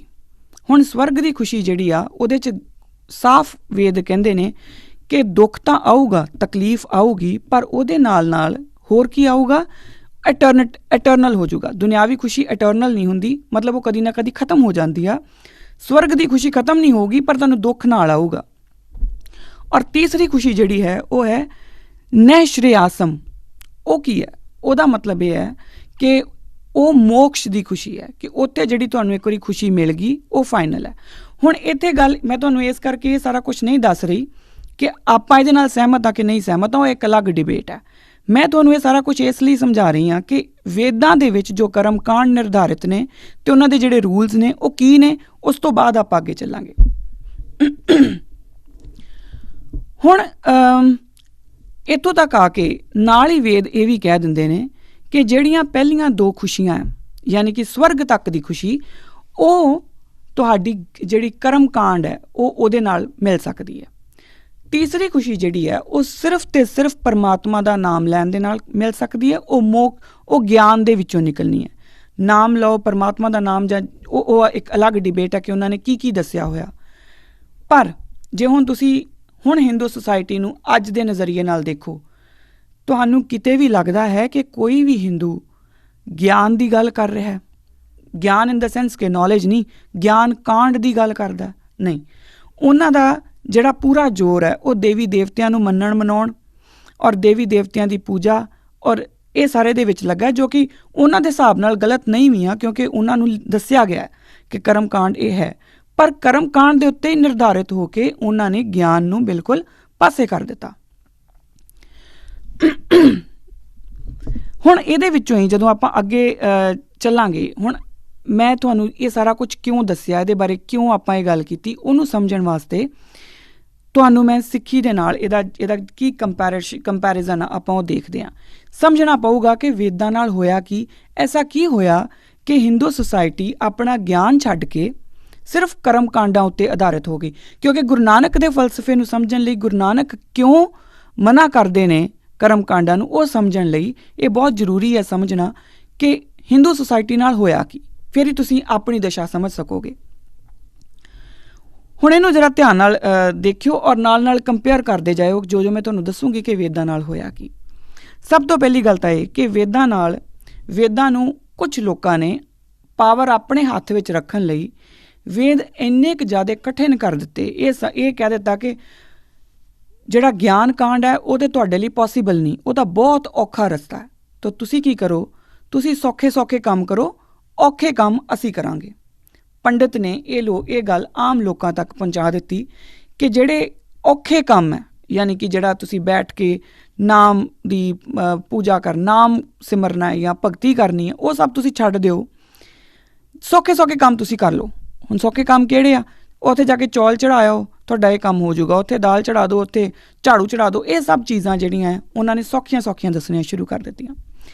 ਹੁਣ ਇਨਸਾਨ ਦੀ ਇੱਕ ਫਿਤਰਤ ਹੈ ਕਿ ਜਦੋਂ ਸਾਡੇ ਕੋਲ ਕੋਈ ਸ਼ਾਰਟਕਟ ਹੋਏ ਤਾਂ ਸਾਨੂੰ ਬਹੁਤ ਖੁਸ਼ੀ ਹੁੰਦੀ ਹੈ। ਸ਼ਾਰਟਕਟ ਦੇ ਵਿੱਚ ਅਸੀਂ ਛੇਤੀ ਬਿਲੀਵ ਕਰਦੇ ਹਾਂ ਔਰ ਇਸੇ ਤਰੀਕੇ ਨਾਲ ਬਹੁਤੇ ਲੋਕਾਂ ਨੇ ਗਿਆਨ ਕਾਂਡ ਬਿਲਕੁਲ ਸਾਈਡ 'ਤੇ ਰੱਖ ਦਿੱਤਾ ਔਰ ਉਹ ਕਰਮ ਕਾਂਡ ਫੋਲੋ ਕਰਨੇ ਸ਼ੁਰੂ ਕੀਤੇ ਜਿਹੜੇ ਪੰਡਤ ਉਹਨਾਂ ਨੂੰ ਕਹਿ ਰਿਹਾ ਸੀ, ਜਿਹਦੇ ਵਿੱਚ ਕਿ ਸ਼ਾਰਟਕਟ ਸੀ। ਹੁਣ ਇਸੇ ਚੀਜ਼ ਨੂੰ ਜਰਾ ਆਪਣੇ ਨਾਲ ਕੰਪੇਅਰ ਕਰਕੇ ਦੇਖਿਓ, ਆਪਾਂ ਵੀ ਕੁਝ ਐਵੇਂ ਹੀ ਰਹੇ ਹਾਂ। ਅਸੀਂ ਇੱਥੋਂ ਬੈਠੇ ਦਰਬਾਰ ਸਾਹਿਬ ਆਪਣੇ ਕਿਸੇ ਦੋਸਤ ਨੂੰ ਫੋਨ ਕਰ ਦਿੰਦੇ ਕਿ ਮੇਰੇ ਇੰਨੇ ਕੁ ਪੈਸੇ ਜਮ੍ਹਾਂ ਕਰਾ ਦੀ, ਮੈਂ ਅਖੰਡ ਪਾਠ ਕਰਾਉਣਾ ਹੈ, ਅਤੇ ਮੈਂ ਆਪ ਨਹੀਂ ਆ ਸਕਦਾ ਕਿਉਂਕਿ ਮੈਨੂੰ ਛੁੱਟੀ ਨਹੀਂ ਮਿਲਣੀ। ਜਾਂ ਅਸੀਂ ਆਪਣੇ ਘਰ ਅਖੰਡ ਪਾਠ ਸ਼ੁਰੂ ਕਰਵਾ ਲੈਂਦੇ ਹਾਂ ਅਤੇ ਅਸੀਂ ਬਾਹਰ ਆਪਣੇ ਦੋਸਤਾਂ ਮਿੱਤਰਾਂ ਨੂੰ ਉਹਨਾਂ ਨੂੰ ਮਿਲਣਾ ਸ਼ੁਰੂ ਕਰ ਦਿੰਦੇ ਹਾਂ। ਉਹ ਬੇਸਿਕਲੀ ਕੀ ਆ? ਤੁਸੀਂ ਇੱਕ ਸ਼ਾਰਟਕਟ ਲੱਭ ਰਹੇ ਹੋ। ਜੋ ਕੰਮ ਪੰਡਤ ਨੇ ਕੀਤਾ ਸੀ ਕਿ ਤੁਸੀਂ ਜਾ ਕੇ ਆ ਸ਼ਾਰਟਕਟ ਲਓ, ਛੋਟੇ ਕੰਮ ਤੁਸੀਂ ਕਰੋ, ਵੱਡੇ ਕੰਮ ਜਿਹੜੇ ਉਹ ਮੈਂ ਕਰੂੰਗਾ, ਔਖੇ ਕੰਮ ਮੈਂ ਕਰੂੰਗਾ, ਉਹ ਤੁਸੀਂ ਕਰ ਰਹੇ ਆ। ਤੁਸੀਂ ਕੀ ਕੀਤਾ ਕਿ ਤੁਸੀਂ ਪਾਵਰ ਸਾਰੀ ਦੇਤੀ ਇੱਕ ਬੰਦੇ ਦੇ ਹੱਥ ਵਿੱਚ। ਤੁਸੀਂ ਉਹਨਾਂ ਨੂੰ ਕਹਿ ਦਿੱਤਾ ਕਿ ਹਾਂਜੀ ਆਹੀ ਲੋਕ ਨੇ ਜਿਨ੍ਹਾਂ ਨੂੰ ਅਸੀਂ ਕਹਿੰਦੇ ਹਾਂ ਕਿ ਪੁਜਾਰੀਵਾਦ ਕੁਛ ਨਹੀਂ, ਇਹ ਤੁਸੀਂ ਔਰ ਅਸੀਂ ਆਪ ਬਣਾਇਆ। ਅਸੀਂ ਆਪਣੇ ਭਾਈ ਸਾਹਿਬ ਹੁਣਾਂ ਨੂੰ ਕਿਹਾ ਕਿ ਤੁਸੀਂ ਜੀ ਪਾਠ ਕਰੋ।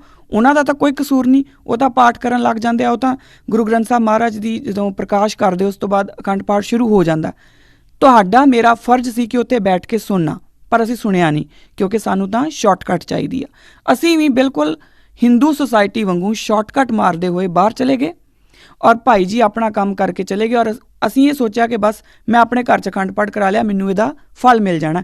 ਇਹੀ ਕੰਮ ਉਹਨਾਂ ਲੋਕਾਂ ਨਾਲ ਹੋਇਆ। ਖੈਰ, ਉਹਦੇ ਵਿੱਚ ਇਹ ਸੀ ਕਿ ਪੰਡਿਤ ਨੇ ਪਾਵਰ ਆਪਣੇ ਹੱਥ 'ਚ ਰੱਖਣ ਲਈ ਲੋਕਾਂ ਨੂੰ ਇਸ ਪਾਸੇ ਲਾਇਆ ਕਿ ਤੁਸੀਂ ਸਿਰਫ ਸਾਨੂੰ ਦਕਸ਼ਨਾ ਦਿਓ, ਤੁਹਾਡੇ ਕੰਮ ਸਾਰੇ ਅਸੀਂ ਕਰਾਂਗੇ, ਮਾੜੇ ਮੋਟੇ ਕਰਮ ਕਾਂਡ ਜਿਹੜੇ ਆ ਤੁਸੀਂ ਕਰੀ ਚੱਲੋ, ਜਨੇਊ ਪਾ ਲਓ, ਤਿਲਕ ਲਗਾ ਲਓ, ਬਸ ਬਹੁਤ ਆ, ਇਹਦੇ ਨਾਲ ਤੁਹਾਨੂੰ ਮੁਕਤੀ ਮਿਲ ਜਾਣੀ ਹੈ। ਹੁਣ ਸੈਕਿੰਡ ਗੱਲ ਕੀ ਹੋਈ, ਜਦੋਂ ਬਹੁਤ ਲੰਬੇ ਸਮੇਂ ਤੱਕ ਤੁਸੀਂ ਇੱਕ ਪ੍ਰੈਕਟਿਸ ਕਰਦੇ ਰਹਿੰਦੇ ਆ ਨਾ, ਔਰ ਇੱਕ ਜਾਂ 2 ਦਿਨ ਦੀ ਗੱਲ ਨਹੀਂ ਹੁੰਦੀ, ਇੱਕ ਬਹੁਤ ਲੰਬੇ ਸਮੇਂ ਦੀ ਗੱਲ ਹੁੰਦੀ ਹੈ, ਸੈਂਚੁਰੀਜ਼ ਲੱਗ ਜਾਂਦੀਆਂ। ਅਤੇ ਉਸ ਟਾਈਮ ਤੱਕ ਜਦੋਂ ਲੋਕ ਅਵੇਸਲੇ ਹੋ ਗਏ, ਜਦੋਂ ਲੋਕਾਂ ਨੇ ਕਰਮ ਕਾਂਡਾਂ ਦੇ ਉੱਤੇ ਆਪਣੀ ਜ਼ਿੰਦਗੀ ਬਿਤਾਉਣੀ ਸ਼ੁਰੂ ਕਰ ਦਿੱਤੀ ਔਰ ਜਿਹੜਾ ਚੰਗਾ ਜਿਹੜਾ ਗਿਆਨ ਕਾਂਡ ਹੈ ਉਹ ਸਿਰਫ ਪੰਡਿਤ ਨੂੰ ਦੇ ਦਿੱਤਾ, ਲੋਕ ਅਵੇਸਲੇ ਹੋ ਗਏ। ਹੁਣ ਹੋਇਆ ਕੀ ਕਿ ਇੱਕ ਤਾਂ ਸੰਸਕ੍ਰਿਤ ਵੈਸੇ ਹੀ ਉੱਚ ਵਰਗ ਦੀ ਭਾਸ਼ਾ ਸੀ, ਪਰ ਹੁਣ ਪੰਡਿਤ ਨੇ ਆਪਣੀ ਜਿਹੜੀ ਦੁਕਾਨਦਾਰੀ ਆ ਉਹਨੂੰ ਚੱਲਦੇ ਰੱਖਣ ਲਈ ਕੁਝ ਚੀਜ਼ਾਂ ਨਿਰਧਾਰਿਤ ਕਰ ਦਿੱਤੀਆਂ। ਕੀ ਨਿਰਧਾਰਿਤ ਕੀਤਾ ਕਿ ਜਿਹੜਾ ਸ਼ੂਦਰ ਹੈ ਉਹ ਬਿਲਕੁਲ ਵੀ ਪਰਮਾਤਮਾ ਨੂੰ ਪਾਉਣ ਦੇ ਯੋਗ ਨਹੀਂ, ਔਰਤ ਪਰਮਾਤਮਾ ਨੂੰ ਪਾਉਣ ਦੇ ਯੋਗ ਨਹੀਂ। ਇਹ ਗੱਲਾਂ ਉਹਨਾਂ ਨੇ ਆਪ ਨਿਰਧਾਰਿਤ ਕਰ ਦਿੱਤੀਆਂ ਜੋ ਕਿ ਵੇਦਾਂ ਦੇ ਅਗੇਂਸਟ ਸੀ। ਪਰ ਹੁਣ ਇੱਥੇ ਸਵਾਲ ਇਹ ਆਉਂਦਾ ਹੈ ਕਿ ਜੇ ਵੇਦਾਂ ਦੇ ਅਗੇਂਸਟ ਸੀ ਤਾਂ ਲੋਕ ਬੋਲੇ ਕਿਉਂ ਨਹੀਂ? ਲੋਕ ਇਸ ਕਰਕੇ ਨਹੀਂ ਬੋਲੇ ਕਿਉਂਕਿ ਲੋਕ ਅਵੇਸਲੇ ਹੋ ਗਏ ਸੀ। ਲੋਕਾਂ ਨੇ ਹੁਣ ਗਿਆਨ ਕਾਂਡ ਵੱਲ ਤਾਂ ਗਏ ਹੀ ਨਹੀਂ, ਲੋਕ ਉਹਨਾਂ ਨੂੰ ਉਹ ਸਭ ਕੁਝ ਪਾਸੇ ਰੱਖ ਕੇ ਸ਼ਾਰਟਕਟ ਦੇ ਨਾਲ ਇੰਨੇ ਕੁ ਅਵੇਸਲੇ ਹੋ ਗਏ ਕਿ ਜੋ ਕੁਛ ਉਹਨਾਂ ਨੂੰ ਦਿੱਤਾ ਜਾ ਰਿਹਾ ਸੀ, ਕਿਉਂਕਿ ਉਹਨਾਂ ਦੀ ਲੈਂਗੁਏਜ ਉਹ ਨਹੀਂ ਰਹੀ, ਸੰਸਕ੍ਰਿਤ ਜਿਹੜੀ ਕਿ ਵੇਦਾਂ ਦੀ ਭਾਸ਼ਾ ਹੈ, ਉਹ ਸਿਰਫ ਇੱਕ ਸਮੂਹ ਤੱਕ ਬੰਨ੍ਹ ਕੇ ਰਹਿ ਗਈ, ਉਹ ਸਮੂਹ ਤੋਂ ਅੱਗੇ ਨਹੀਂ ਨਿਕਲੀ। ਔਰ ਵੇਦ ਜਿਹੜੇ ਆ ਉਹ ਲੋਕਾਂ ਤੋਂ ਦੂਰ ਹੁੰਦੇ ਇੰਨੀ ਕੁ ਦੂਰ ਚਲੇ ਗਏ ਕਿ ਲੋਕਾਂ ਨੂੰ ਵੇਦਾਂ ਤੱਕ ਪਹੁੰਚਣ ਲਈ ਵਿਚਕਾਰ ਇੱਕ ਪੰਡਿਤ ਦੀ ਲੋੜ ਜ਼ਰੂਰੀ ਹੋ ਗਈ। ਹੁਣ ਇਹਨੂੰ ਜ਼ਰਾ ਆਪਣੇ ਨਾਲ ਮੇਲਚ ਕੇ ਵੇਖਿਓ ਜੇ। ਅਸੀਂ ਕੀ ਕਰਦੇ ਹਾਂ ਕਿ ਅਸੀਂ ਗੁਰਮੁਖੀ ਪੜ੍ਹਨੀ ਹੀ ਛੱਡ ਦਿੱਤੀ। ਅਸੀਂ ਗੁਰਮੁਖੀ ਨੂੰ ਬਹੁਤੀ ਵਾਰੀ ਤਾਂ ਪੰਜਾਬੀ ਕਹਿ ਕੇ ਪ੍ਰਚਾਰ ਦਿੰਦੇ ਹਾਂ, ਅਤੇ ਖੈਰ ਅਸੀਂ ਪੰਜਾਬੀ ਵੀ ਪੜ੍ਹਨੀ ਛੱਡ ਦਿੱਤੀ। ਅਸੀਂ ਬਹੁਤੇ ਲੋਕ ਇਹ ਕਹਿ ਦਿੰਦੇ ਨਹੀਂ ਜੀ ਸਾਨੂੰ ਪੰਜਾਬੀ ਨਹੀਂ ਆਉਂਦੀ, ਸਾਨੂੰ ਬੋਲਣੀ ਨਹੀਂ ਆਉਂਦੀ, ਸਾਨੂੰ ਲਿਖਣੀ ਨਹੀਂ ਆਉਂਦੀ, ਸਾਨੂੰ ਪੜ੍ਹਨੀ ਨਹੀਂ ਆਉਂਦੀ। ਗੁਰਬਾਣੀ ਬਿਨਾਂ ਗੁਰਮੁਖੀ ਦੇ ਸਮਝੀ ਜਾਣਾ ਤਕਰੀਬਨ ਅਸੰਭਵ ਹੈ। ਇਹਦੇ ਉੱਤੇ ਵੀ ਇੱਕ ਪੂਰਾ ਦਾ ਪੂਰਾ ਇੱਕ ਐਪੀਸੋਡ ਚਾਹੀਦਾ ਜੇ ਮੈਂ ਬੋਲਣ ਲੱਗਾ ਕਿ ਕਿਉਂ ਟਰਾਂਸਲੇਸ਼ਨ ਦੇ ਵਿੱਚ ਉਹ ਗੱਲ ਨਹੀਂ। ਬੇਸ਼ੱਕ ਟਰਾਂਸਲੇਸ਼ਨ ਦੇ ਨਾਲ ਤੁਸੀਂ ਇੱਕ ਮੈਸੇਜ ਸਮਝ ਸਕਦੇ ਹੋ, ਅੱਖਰਾਂ ਨੂੰ ਸਮਝ ਸਕਦੇ ਹੋ, ਭਾਵ ਸਮਝਣੇ ਬਹੁਤ ਔਖੇ ਹੈ।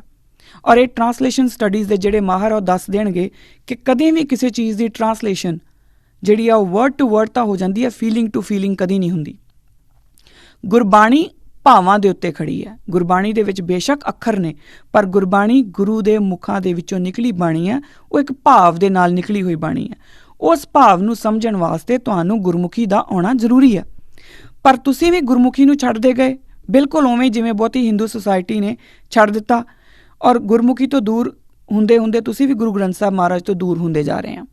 ਹੁਣ ਅਸੀਂ ਕੀ ਕਰਦੇ ਹਾਂ ਕਿ ਅਸੀਂ ਜਾਂਦੇ ਹਾਂ ਗੁਰਦੁਆਰਾ ਸਾਹਿਬ, ਬਾਹਰੋਂ ਮੱਥਾ ਟੇਕ ਕੇ ਤੇ ਲੰਗਰ ਹਾਲ 'ਚ ਵੜ ਜਾਈਦਾ, ਅਤੇ ਜਾਂ ਜੇ ਜਾਈਦਾ ਵੀ ਤਾਂ ਬਸ ਮੱਥਾ ਟੇਕ ਕੇ ਵਾਪਸ। ਅਸੀਂ ਕਦੀ ਉਹਦੇ ਮਤਲਬਾਂ ਵੱਲ ਜਾਂਦੇ ਹੀ ਨਹੀਂ, ਕਦੀ ਅਸੀਂ ਮਤਲਬ ਦੇਖਦੇ ਹੀ ਨਹੀਂ ਕਿ ਉਹਦਾ ਮਤਲਬ ਕੀ ਆ। ਗੁਰੂ ਮਹਾਰਾਜ ਦੇ ਅੱਗੇ ਮੱਥਾ ਟੇਕਣ ਦਾ ਮਤਲਬ ਗੁਰੂ ਨੂੰ ਆਪਣਾ ਸਿਰ ਦੇਣਾ ਹੋ ਗਿਆ। ਪਰ ਅਸੀਂ ਇਸ ਗੱਲ ਬਾਰੇ ਨਾ ਤਾਂ ਵਿਚਾਰਦੇ ਹਾਂ ਨਾ ਸੋਚਦੇ ਹਾਂ, ਕਿਉਂਕਿ ਅਸੀਂ ਗੁਰਬਾਣੀ ਪੜ੍ਹੀ ਨਹੀਂ, ਅਸੀਂ ਗੁਰਮੁਖੀ ਪੜ੍ਹੀ ਨਹੀਂ। ਲੈਂਗੁਏਜ ਦਾ ਹੋਣਾ ਤੁਹਾਡਾ ਬਹੁਤ ਜ਼ਰੂਰੀ ਆ, ਨਹੀਂ ਤਾਂ ਸਾਡਾ ਹਾਲ ਉਹੀ ਆ ਜੋ ਵੇਦਾਂ ਦਾ ਹਾਲ ਹੋਇਆ ਔਰ ਵੇਦਾਂ ਨੂੰ ਮੰਨਣ ਵਾਲਿਆਂ ਦਾ ਹਾਲ ਹੋਇਆ, ਸਾਡਾ ਹਾਲ ਉਹੀ ਹੋ ਜਾਣਾ, ਕਿਉਂਕਿ ਸਾਡੇ ਪੱਲੇ ਵੀ ਕੁਛ ਨਹੀਂ ਪੈਣਾ। ਹੁਣ ਇਸ ਤੋਂ ਜੋ ਫਾਈਨਲ ਹਮਲਾ ਹੁੰਦਾ ਆ ਉਹ ਕੀ ਹੁੰਦਾ ਵੇਦਾਂ ਦੇ ਉੱਤੇ, ਕਿਉਂਕਿ ਲੋਕਾਂ ਨੂੰ ਸੰਸਕ੍ਰਿਤ ਆਉਂਦੀ ਨਹੀਂ, ਲੋਕ ਅਵੇਸਲੇ ਹੋ ਚੁੱਕੇ, ਸਾਲਾਂ ਦੇ ਸਾਲ ਲਾ ਕੇ ਪੰਡਿਤ ਨੇ ਆਪਣੀ ਦੁਕਾਨਦਾਰੀ ਖੜੀ ਕਰ ਲਈ। ਹੁਣ ਉਹ ਦੁਕਾਨਦਾਰੀ ਜਦੋਂ ਇੱਕ ਬੰਦਾ ਖੜੀ ਕਰੂਗਾ ਤੇ ਦੂਜੇ ਨੂੰ ਲੱਗੂਗਾ ਕਿ ਮੇਰੀ ਦੁਕਾਨਦਾਰੀ ਵਧੀਆ ਹੋਵੇ। ਔਰ ਵੇਦਾਂ ਵਿੱਚ ਕੀ ਆ, ਇਹ ਇੱਕ ਆਮ ਬੰਦਾ ਤਾਂ ਵੇਖ ਨਹੀਂ ਸਕਦਾ ਕਿਉਂਕਿ ਉਹਨਾਂ ਨੂੰ ਉਹ ਭਾਸ਼ਾ ਹੀ ਨਹੀਂ ਆਉਂਦੀ। ਸੋ ਹੋਇਆ ਕਿ ਦੋ ਪੰਡਿਤਾਂ ਨੇ ਆਪਣੀ ਦੁਕਾਨਦਾਰੀ ਚਮਕਾਉਣ ਲਈ ਵੇਦਾਂ ਨੂੰ ਆਪਣੇ ਅਕੋਰਡਿੰਗ ਇੰਟਰਪ੍ਰੈਟ ਕਰਨਾ ਸ਼ੁਰੂ ਕੀਤਾ, ਔਰ ਉਹ ਇੰਟਰਪ੍ਰੀਟੇਸ਼ਨ ਮੰਨੀ ਗਈ। ਕਿਉਂ ਮੰਨੀ ਗਈ? ਕਿਉਂਕਿ ਉਹ ਆਪ ਨਹੀਂ ਪੜ੍ਹ ਸਕਦੇ ਸੀ। ਜੇ ਉਹ ਆਪ ਪੜ੍ਹ ਸਕਦੇ, ਆਪ ਦੇਖ ਸਕਦੇ, ਆਪ ਸਮਝ ਸਕਦੇ ਤਾਂ ਸ਼ਾਇਦ ਪੰਡਤ ਨੂੰ ਕਹਿੰਦੇ ਨਹੀਂ ਪੰਡਤ ਜੀ, ਜੋ ਇੰਟਰਪ੍ਰੀਟੇਸ਼ਨ ਤੁਸੀਂ ਦੇ ਰਹੇ ਹੋ ਇੰਟਰਪ੍ਰੀਟੇਸ਼ਨ ਤਾਂ ਸਹੀ ਨਹੀਂ ਆ। ਪਰ ਉਹ ਨਹੀਂ ਕਹਿ ਸਕਦੇ ਸੀ। ਕਿਉਂ? ਕਿਉਂਕਿ ਉਹਨਾਂ ਕੋਲ ਸੰਸਕ੍ਰਿਤੀ ਨਹੀਂ, ਉਹਨਾਂ ਕੋਲ ਆਪਣੀ ਭਾਸ਼ਾ ਨਹੀਂ। ਉਹਨਾਂ ਨੇ ਗਿਆਨ ਕਾਂਡ ਨੂੰ ਬੜਾ ਦੂਰ ਵਿਸਾਰ ਦਿੱਤਾ, ਕਰਮ ਕਾਂਡਾਂ ਦੇ ਉੱਤੇ ਰਹਿ ਗਏ। ਉਹ ਵੀ ਕਰਮ ਕਾਂਡ ਕੌਣ ਨਿਰਧਾਰਿਤ ਕਰ ਰਿਹਾ? ਪੰਡਤ। ਹੁਣ ਇਹਨੂੰ ਆਪਣੇ ਨਾਲ ਜਰਾ ਜੋੜ ਕੇ ਦੇਖਿਓ। ਸਾਡੇ ਨਾਲ ਵੀ ਤਕਰੀਬਨ ਐਵੇਂ ਹੀ ਹੋ ਰਿਹਾ, ਕਿਉਂਕਿ ਅਸੀਂ ਖੁਦ ਗੁਰਬਾਣੀ ਨਹੀਂ ਪੜ੍ਹਦੇ, ਕਿਉਂਕਿ ਅਸੀਂ ਖੁਦ ਗੁਰ ਇਤਿਹਾਸ ਨਹੀਂ ਪੜ੍ਹਦੇ। ਇਸ ਕਰਕੇ ਸਾਨੂੰ ਜਦੋਂ ਕੋਈ ਕੁਛ ਦੱਸਦਾ ਆ ਅਸੀਂ ਉਹਦੇ ਨਾਲ ਬੜੀ ਛੇਤੀ ਹੋ ਤੁਰਦੇ ਹਾਂ। ਅਸੀਂ ਇੱਕ ਤਰ੍ਹਾਂ ਨਾਲ ਫਿਕਲ ਮਾਈਂਡਡ ਜੇ ਹੋ ਗਏ। I am sorry for this word, but ਆਪਾਂ ਇਹ ਹੋ ਗਏ। ਅਸੀਂ ਕੀ ਕਰਨਾ ਸ਼ੁਰੂ ਕੀਤਾ ਕਿ ਮੈਨੂੰ ਜੋ ਦੋ ਇੰਟਰਪ੍ਰੀਟੇਸ਼ਨਸ ਆਈਆਂ ਗੁਰਬਾਣੀ ਦੀਆਂ। ਹੁਣ ਮੈਨੂੰ ਜੋ ਲੱਗਾ ਕਿ ਮੇਰੀ ਸਹੂਲੀਅਤ ਕੀ ਆ, ਮੈਂ ਆਪਣੀ ਸਹੂਲੀਅਤ ਦੇ ਮੁਤਾਬਕ, ਇੱਕ ਬਾਬਾ ਜੀ ਨੇ ਇੱਕ ਇੰਟਰਪ੍ਰੀਟੇਸ਼ਨ ਦਿੱਤੀ, ਦੂਜੇ ਬਾਬਾ ਜੀ ਨੇ ਇੱਕ ਇੰਟਰਪ੍ਰੀਟੇਸ਼ਨ ਦਿੱਤੀ, ਅਤੇ ਮੈਨੂੰ ਲੱਗਾ ਕਿ ਮੇਰੀ ਸਹੂਲੀਅਤ ਮੁਤਾਬਕ ਆਹ ਇੰਟਰਪ੍ਰੀਟੇਸ਼ਨ ਠੀਕ ਹੈ, ਤਾਂ ਮੈਂ ਉਸ ਇੰਟਰਪ੍ਰੀਟੇਸ਼ਨ ਵੱਲ ਹੋ ਤੁਰਦੀ ਹਾਂ। ਮੰਨ ਲਓ ਮੇਰੀ ਜ਼ਿੰਦਗੀ ਦੇ ਵਿੱਚ ਕੁਝ ਐਸੀਆਂ ਘਟਨਾਵਾਂ ਹੋਈਆਂ ਜਿਹਦੇ ਵਿੱਚ ਮੈਂ ਪਰਮਾਤਮਾ ਨੂੰ ਬਹੁਤ ਯਾਦ ਕੀਤਾ ਪਰ ਮੇਰਾ ਕੰਮ ਨਹੀਂ ਬਣਿਆ, ਤਾਂ ਮੇਰੇ ਦਿਲ 'ਚ ਗੱਲ ਬਣ ਗਈ ਕਿ ਪਰਮਾਤਮਾ ਸ਼ਾਇਦ ਹੈ ਹੀ ਨਹੀਂ। ਹੁਣ ਇੱਕ ਭਾਈ ਜੀ ਆਉਂਦੇ ਆ, ਉਹ ਕਹਿੰਦੇ ਪਰਮਾਤਮਾ ਕੁਛ ਨਹੀਂ ਆ, ਉਹ ਸਿਰਫ ਐਨਰਜੀ ਆ।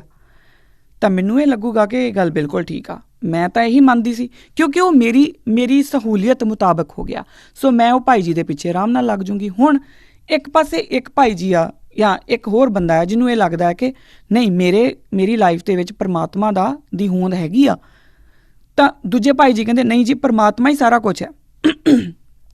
ਉਸ ਬੰਦੇ ਨੂੰ ਇਹ ਲੱਗੂਗਾ ਕਿ ਨਹੀਂ ਉਹ ਠੀਕ ਕਹਿ ਰਹੇ ਆ, ਪਰਮਾਤਮਾ ਦੀ ਹੋਂਦ ਇੰਪੋਰਟੈਂਟ ਆ, ਤਾਂ ਉਹ ਦੂਜੇ ਭਾਈ ਜੀ ਵੱਲ ਚੱਲ ਜੂਗਾ। ਇੱਕੋ ਗੁਰਬਾਣੀ ਦੋ ਅਲੱਗ-ਅਲੱਗ ਇੰਟਰਪ੍ਰੀਟੇਸ਼ਨਸ ਹੋ ਗਈਆਂ। ਕਿਉਂ ਹੋ ਗਈਆਂ? ਕਿਉਂਕਿ ਤੁਸੀਂ ਗੁਰਬਾਣੀ ਨਹੀਂ ਪੜ੍ਹੀ, ਤੁਸੀਂ ਇਹ ਸਮਝਿਆ ਨਹੀਂ ਕਿ ਤੁਹਾਡੇ ਗੁਰੂਆਂ ਨੇ ਉਹ ਗੁਰਬਾਣੀ ਦੀ ਤੁਕ ਅਗਰ ਰਚੀ ਹੈ ਤਾਂ ਉਹ ਕਿਉਂ ਰਚੀ ਹੈ। ਜਦ ਤੱਕ ਜੇ ਤੁਸੀਂ ਖੁਦ ਸਮਝੇ ਹੁੰਦੇ, ਪੜ੍ਹੇ ਹੁੰਦੇ, ਤਾਂ ਸ਼ਾਇਦ ਤੁਹਾਡਾ ਇੱਕ ਨਜ਼ਰੀਆ ਹੋਰ ਹੁੰਦਾ। ਪਰ ਤੁਸੀਂ ਬਿਨਾਂ ਪੜ੍ਹੇ ਜੋ ਤੁਹਾਨੂੰ ਦੱਸਿਆ ਗਿਆ ਉਹਦੇ ਅਕੋਰਡਿੰਗ ਤੁਸੀਂ ਇੱਕ ਭਾਈ ਜੀ ਮਗਰ ਲੱਗ ਗਏ, ਦੂਜੇ ਭਾਈ ਜੀ ਮਗਰ ਲੱਗ ਗਿਆ, ਔਰ ਦੋਨਾਂ ਦੇ ਵਿੱਚ ਹੋ ਗਿਆ ਕੌਨਫਲਿਕਟ। ਜਦਕਿ ਕੌਨਫਲਿਕਟ ਵਾਲੀ ਕੋਈ ਗੱਲ ਹੈ ਨਹੀਂ ਸੀਗੀ। ਦੋਨਾਂ ਭਾਈ ਜੀ ਨੂੰ ਇੱਕ ਜਗ੍ਹਾ 'ਤੇ ਬੈਠ ਕੇ ਉਹ ਗੱਲ ਸਮਝਣੀ ਚਾਹੀਦੀ ਸੀਗੀ ਕਿ ਕੀ ਆ, ਔਰ ਤੁਹਾਨੂੰ ਨਾਲ ਬੈਠਣਾ ਸੀ, ਤੁਹਾਨੂੰ ਨਾਲ ਵਿਚਾਰ ਕਰਨੇ ਸੀ। ਹੁਣ ਇਸੇ ਤਰ੍ਹਾਂ ਜੋ ਵੇਦਾਂ ਨਾਲ ਹੋਇਆ ਤਕਰੀਬਨ ਸਾਡੇ ਨਾਲ ਉਵੇਂ ਹੀ ਹੋ ਰਿਹਾ ਹੈ। ਹੁਣ ਜਦੋਂ ਇਹਨੂੰ ਆਪਾਂ ਕੰਪੇਅਰ ਕਰਦੇ ਜਾਵਾਂਗੇ ਨਾ, ਤਾਂ ਇਹ ਸਾਰੀਆਂ ਚੀਜ਼ਾਂ ਸਾਨੂੰ ਪਤਾ ਲੱਗਦੀਆਂ ਜਾਣਗੀਆਂ ਕਿ ਜਿੱਦਾਂ ਵੈਦਿਕ ਲੋਕ ਵੇਦਾਂ ਦੇ ਵਿੱਚੋਂ ਗਿਆਨ ਕਾਂਡ ਨੂੰ ਵਿਸਾਰਦੇ ਗਏ, ਤਕਰੀਬਨ ਇਸੇ ਤਰੀਕੇ ਅਸੀਂ ਗੁਰਬਾਣੀ 'ਚੋਂ ਗਿਆਨ ਵਿਸਾਰਦੇ ਜਾ ਰਹੇ ਹਾਂ।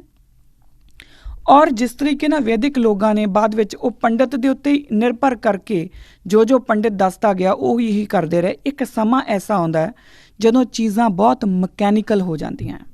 ਇਸ ਗੱਲ ਨੂੰ ਜ਼ਰਾ ਧਿਆਨ ਨਾਲ ਸਮਝਿਓ। ਮਕੈਨੀਕਲ ਹੋਣ ਦਾ ਮਤਲਬ ਕੀ ਆ? ਤੁਸੀਂ ਸਵੇਰੇ ਉੱਠੇ, ਮੈਂ ਪਹਿਲਾਂ ਹੀ ਤੁਹਾਨੂੰ ਕਿਹਾ ਸੀਗਾ ਕਿ ਦੋ ਚੀਜ਼ਾਂ ਨਾਲ ਲੈ ਕੇ ਚੱਲਿਓ। ਕਰਮ ਕਾਂਡ ਦੀ ਗੱਲ ਮੈਂ ਕਰ ਚੁੱਕੀ, ਹੁਣ ਇਹ ਮਕੈਨੀਕਲ ਦੀ ਗੱਲ ਕਰ ਰਹੀ ਹਾਂ। ਕਰਮ ਕਾਂਡ ਜੋ ਵੇਦਾਂ ਦੇ ਵਿੱਚ ਨਿਰਧਾਰਿਤ ਸੀ ਉਹ ਬੜੇ ਮਕੈਨੀਕਲ ਹੋ ਗਏ। ਮਕੈਨੀਕਲ ਕਿੱਦਾਂ ਹੋ ਗਏ? ਤੁਸੀਂ ਜਾਓ ਜੀ ਪਾਣੀ ਦੇ ਕੇ ਆਓ। ਹੁਣ ਉਹ ਪੰਡਿਤ ਜੀ ਜਾਂਦੇ ਨੇ, ਉਹ ਪਾਣੀ ਦੇ ਦਿੰਦੇ ਨੇ, ਬ੍ਰਾਹਮਣ ਜਾ ਕੇ ਪਾਣੀ ਦੇ ਰਹੇ ਨੇ। ਗੁਰੂ ਨਾਨਕ ਉਹਨਾਂ ਨੂੰ ਪੁੱਛਦੇ ਨੇ ਤੁਸੀਂ ਪਾਣੀ ਕਿਉਂ ਦੇ ਰਹੇ ਹੋ?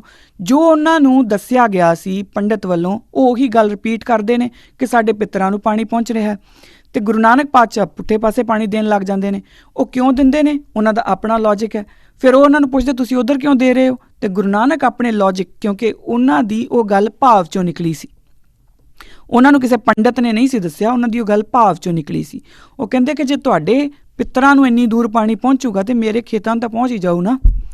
ਹੁਣ ਇਹ ਜਿਹੜੀ ਗੱਲ ਹੈ ਨਾ, ਇਹ ਸਮਝਣ ਵਾਲੀ ਆ। ਪੰਡਿਤ ਇਸ ਕਰਕੇ ਹਾਰਦੇ ਨੇ ਕਿਉਂਕਿ ਪੰਡਿਤਾਂ ਕੋਲ ਆਪਣਾ ਗਿਆਨ ਕੋਈ ਨਹੀਂ ਸੀ।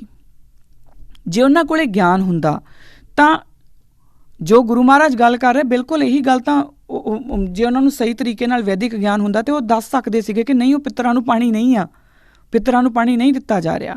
ਪਰ ਉਹਨਾਂ ਕੋਲੋਂ ਗਿਆਨ ਹੀ ਨਹੀਂ। ਔਰ ਗਿਆਨ ਕਿਉਂ ਖੁੱਸਿਆ? ਕਿਉਂਕਿ ਉਹਨਾਂ ਨੇ ਆਪ ਜਿਹੜਾ ਐਕਸਪੀਰੀਅੰਸ ਹੈ ਉਹ ਕਰਨਾ ਬੰਦ ਕਰ ਦਿੱਤਾ। ਹੁਣ ਗੁਰੂ ਨਾਨਕ ਪਾਤਸ਼ਾਹ ਜੇ ਉਹਨਾਂ ਨੇ ਪਾਣੀ ਦੇਣ ਤੋਂ ਮਨਾ ਕਰ ਰਹੇ ਹੁੰਦੇ ਹਿੰਦੂਆਂ ਨੂੰ, ਇੱਥੇ ਗੱਲ ਇੱਕ ਵਰਡ ਬੜਾ ਧਿਆਨ ਨਾਲ ਰੱਖ ਲਿਓ, ਮੈਂ ਗੱਲ ਹਿੰਦੂਆਂ ਦੀ ਕਰ ਰਹੀ ਹਾਂ। ਇਹਦਾ ਮਤਲਬ ਇਹ ਨਹੀਂ ਕਿ ਤੁਸੀਂ ਵੀ ਹੁਣ ਸਵੇਰੇ ਉੱਠ ਕੇ ਕਹੋ ਕਿ ਅਸੀਂ ਵੀ ਪਾਣੀ ਦੇ ਦਈਏ, ਨਹੀਂ, ਕਿਉਂਕਿ ਸਾਡੇ ਗੁਰੂ ਨੇ ਮਨਾ ਕੀਤਾ। ਹਿੰਦੂਆਂ ਦਾ ਜਿਹੜਾ ਪਾਣੀ ਦੇਣਾ ਆ ਉਹਨੂੰ ਗੁਰੂ ਨਾਨਕ ਕਿਉਂ ਮਨਾ ਕਰ ਰਿਹਾ? ਕਿਉਂਕਿ ਉਹ ਬੜਾ ਮਕੈਨੀਕਲੀ ਕੰਮ ਕਰ ਰਿਹਾ, ਉਹਦੇ ਵਿੱਚ ਕੋਈ ਭਾਵ ਹੈ ਹੀ ਨਹੀਂ। ਭਾਵ ਨਾ ਹੋਣ ਕਰਕੇ ਉਹ ਇੱਕ ਮਕੈਨੀਕਲ ਜਿਹੜੀ ਚੀਜ਼ ਆ ਨਾ, ਉਹ ਕਰਮਕਾਂਡ ਬਣ ਗਏ ਜਿਨ੍ਹਾਂ ਦੇ ਵਿੱਚੋਂ ਬੁਰਾਈਆਂ ਨਿਕਲ ਕੇ ਆਉਂਦੀਆਂ, ਜਿਨ੍ਹਾਂ ਵਿੱਚੋਂ ਜੋ ਇੱਕ ਦੁਕਾਨਦਾਰੀ ਦੇ ਵਿੱਚੋਂ ਨਿਕਲ ਕੇ ਆਉਂਦੀਆਂ, ਜੋ ਨਿਰਧਾਰਿਤ ਚੀਜ਼ਾਂ ਸੀਗੀਆਂ ਉਹ ਉਹਨਾਂ ਨੂੰ ਵਿਸਾਰ ਚੁੱਕੇ ਸੀਗੇ। ਇਹੀ ਕਾਰਨ ਹੈ ਕਿ ਜਦੋਂ ਗੁਰੂ ਨਾਨਕ ਪਾਤਸ਼ਾਹ ਦੱਸਦੇ ਨੇ ਵੀ ਹੁਣ ਧਰਮ ਜਿਹੜਾ ਹੈ ਉਹ ਪੰਖ ਲਾ ਕੇ ਉੱਡ ਗਿਆ, ਕਿਉਂਕਿ ਧਰਮ ਵਰਗੀ ਤਾਂ ਕੋਈ ਚੀਜ਼ ਰਹੀ ਨਹੀਂ, ਉਹ ਤਾਂ ਦੁਕਾਨਦਾਰੀਆਂ। ਔਰ ਤੁਸੀਂ ਸਵੇਰੇ ਉੱਠਦੇ ਹੋ, ਦੇਖੋ ਜੇ ਤੁਸੀਂ ਬਿਨਾਂ ਭਾਵ ਦੇ ਕੋਈ ਕੰਮ ਕਰ ਰਹੇ ਹੋ ਤਾਂ ਉਹ ਓਨਾ ਹੀ ਸਰਲ ਹੈ ਜਿੰਨਾ ਤੁਸੀਂ ਸਵੇਰੇ ਉੱਠ ਕੇ ਪਾਣੀ ਪੀਂਦੇ ਹੋ ਅਤੇ ਉਸੇ ਤਰੀਕੇ ਨਾਲ ਤੁਸੀਂ ਸੂਰਜ ਨੂੰ ਪਾਣੀ ਦਿੰਦੇ ਹੋ। ਇਹ ਇੱਕ ਬਰਾਬਰ ਦੀਆਂ ਚੀਜ਼ਾਂ। ਫ਼ਰਕ ਕਿੱਥੇ ਪੈਣਾ ਸੀ? ਵੈਦਿਕ ਨੌਲੇਜ ਅਤੇ ਇਹਨਾਂ ਦੇ ਤੁਹਾਡੇ ਪਾਣੀ ਪੀਣ ਦੇ ਵਿੱਚ ਫ਼ਰਕ ਕੀ ਹੋਣਾ ਸੀ ਜੇ ਤੁਸੀਂ ਭਾਵ ਦੇ ਨਾਲ ਕਰਦੇ। ਸੋ ਭਾਵ ਜਿਹੜਾ ਹੈ ਨਾ ਉਹ ਤੁਹਾਡੇ ਜੜ੍ਹਾਂ ਦੇ ਵਿੱਚ ਹੈ। ਸਭ ਤੋਂ ਪਹਿਲੀ ਗੱਲ ਆ ਉਹ ਹੈ ਤੁਹਾਡੇ ਭਾਵ ਦੇ ਵਿੱਚੋਂ। ਤੁਸੀਂ ਜੋ ਤੁਹਾਡੇ ਭਾਵ ਨੇ, ਜੇ ਭਾਵ ਦੈਟ ਮੀਨਸ ਫੀਲਿੰਗਸ, ਔਰ ਫੀਲਿੰਗ ਆਉਂਦੀ ਹੈ ਅੰਡਰਸਟੈਂਡਿੰਗ ਨਾਲ। ਬਿਨਾਂ ਅੰਡਰਸਟੈਂਡਿੰਗ ਦੇ ਫੀਲਿੰਗ ਨਹੀਂ ਆ ਸਕਦੀ। ਮੈਂ ਤੁਹਾਨੂੰ ਇਹ ਅੱਜ ਕਹਿ ਦਿੰਦੀ ਹਾਂ ਕਿ ਤੁਸੀਂ ਜਾਓ ਫਲਾਣੇ ਜਗ੍ਹਾ 'ਤੇ ਫਲਾਣੇ ਬਾਬਾ ਜੀ ਨੇ, ਉਹਨਾਂ ਨੂੰ ਜਾ ਕੇ ਮੱਥਾ ਟੇਕਾਓ, ਤੁਹਾਡੇ ਘਰ ਦੀਆਂ ਪ੍ਰੋਬਲਮਸ ਦੂਰ।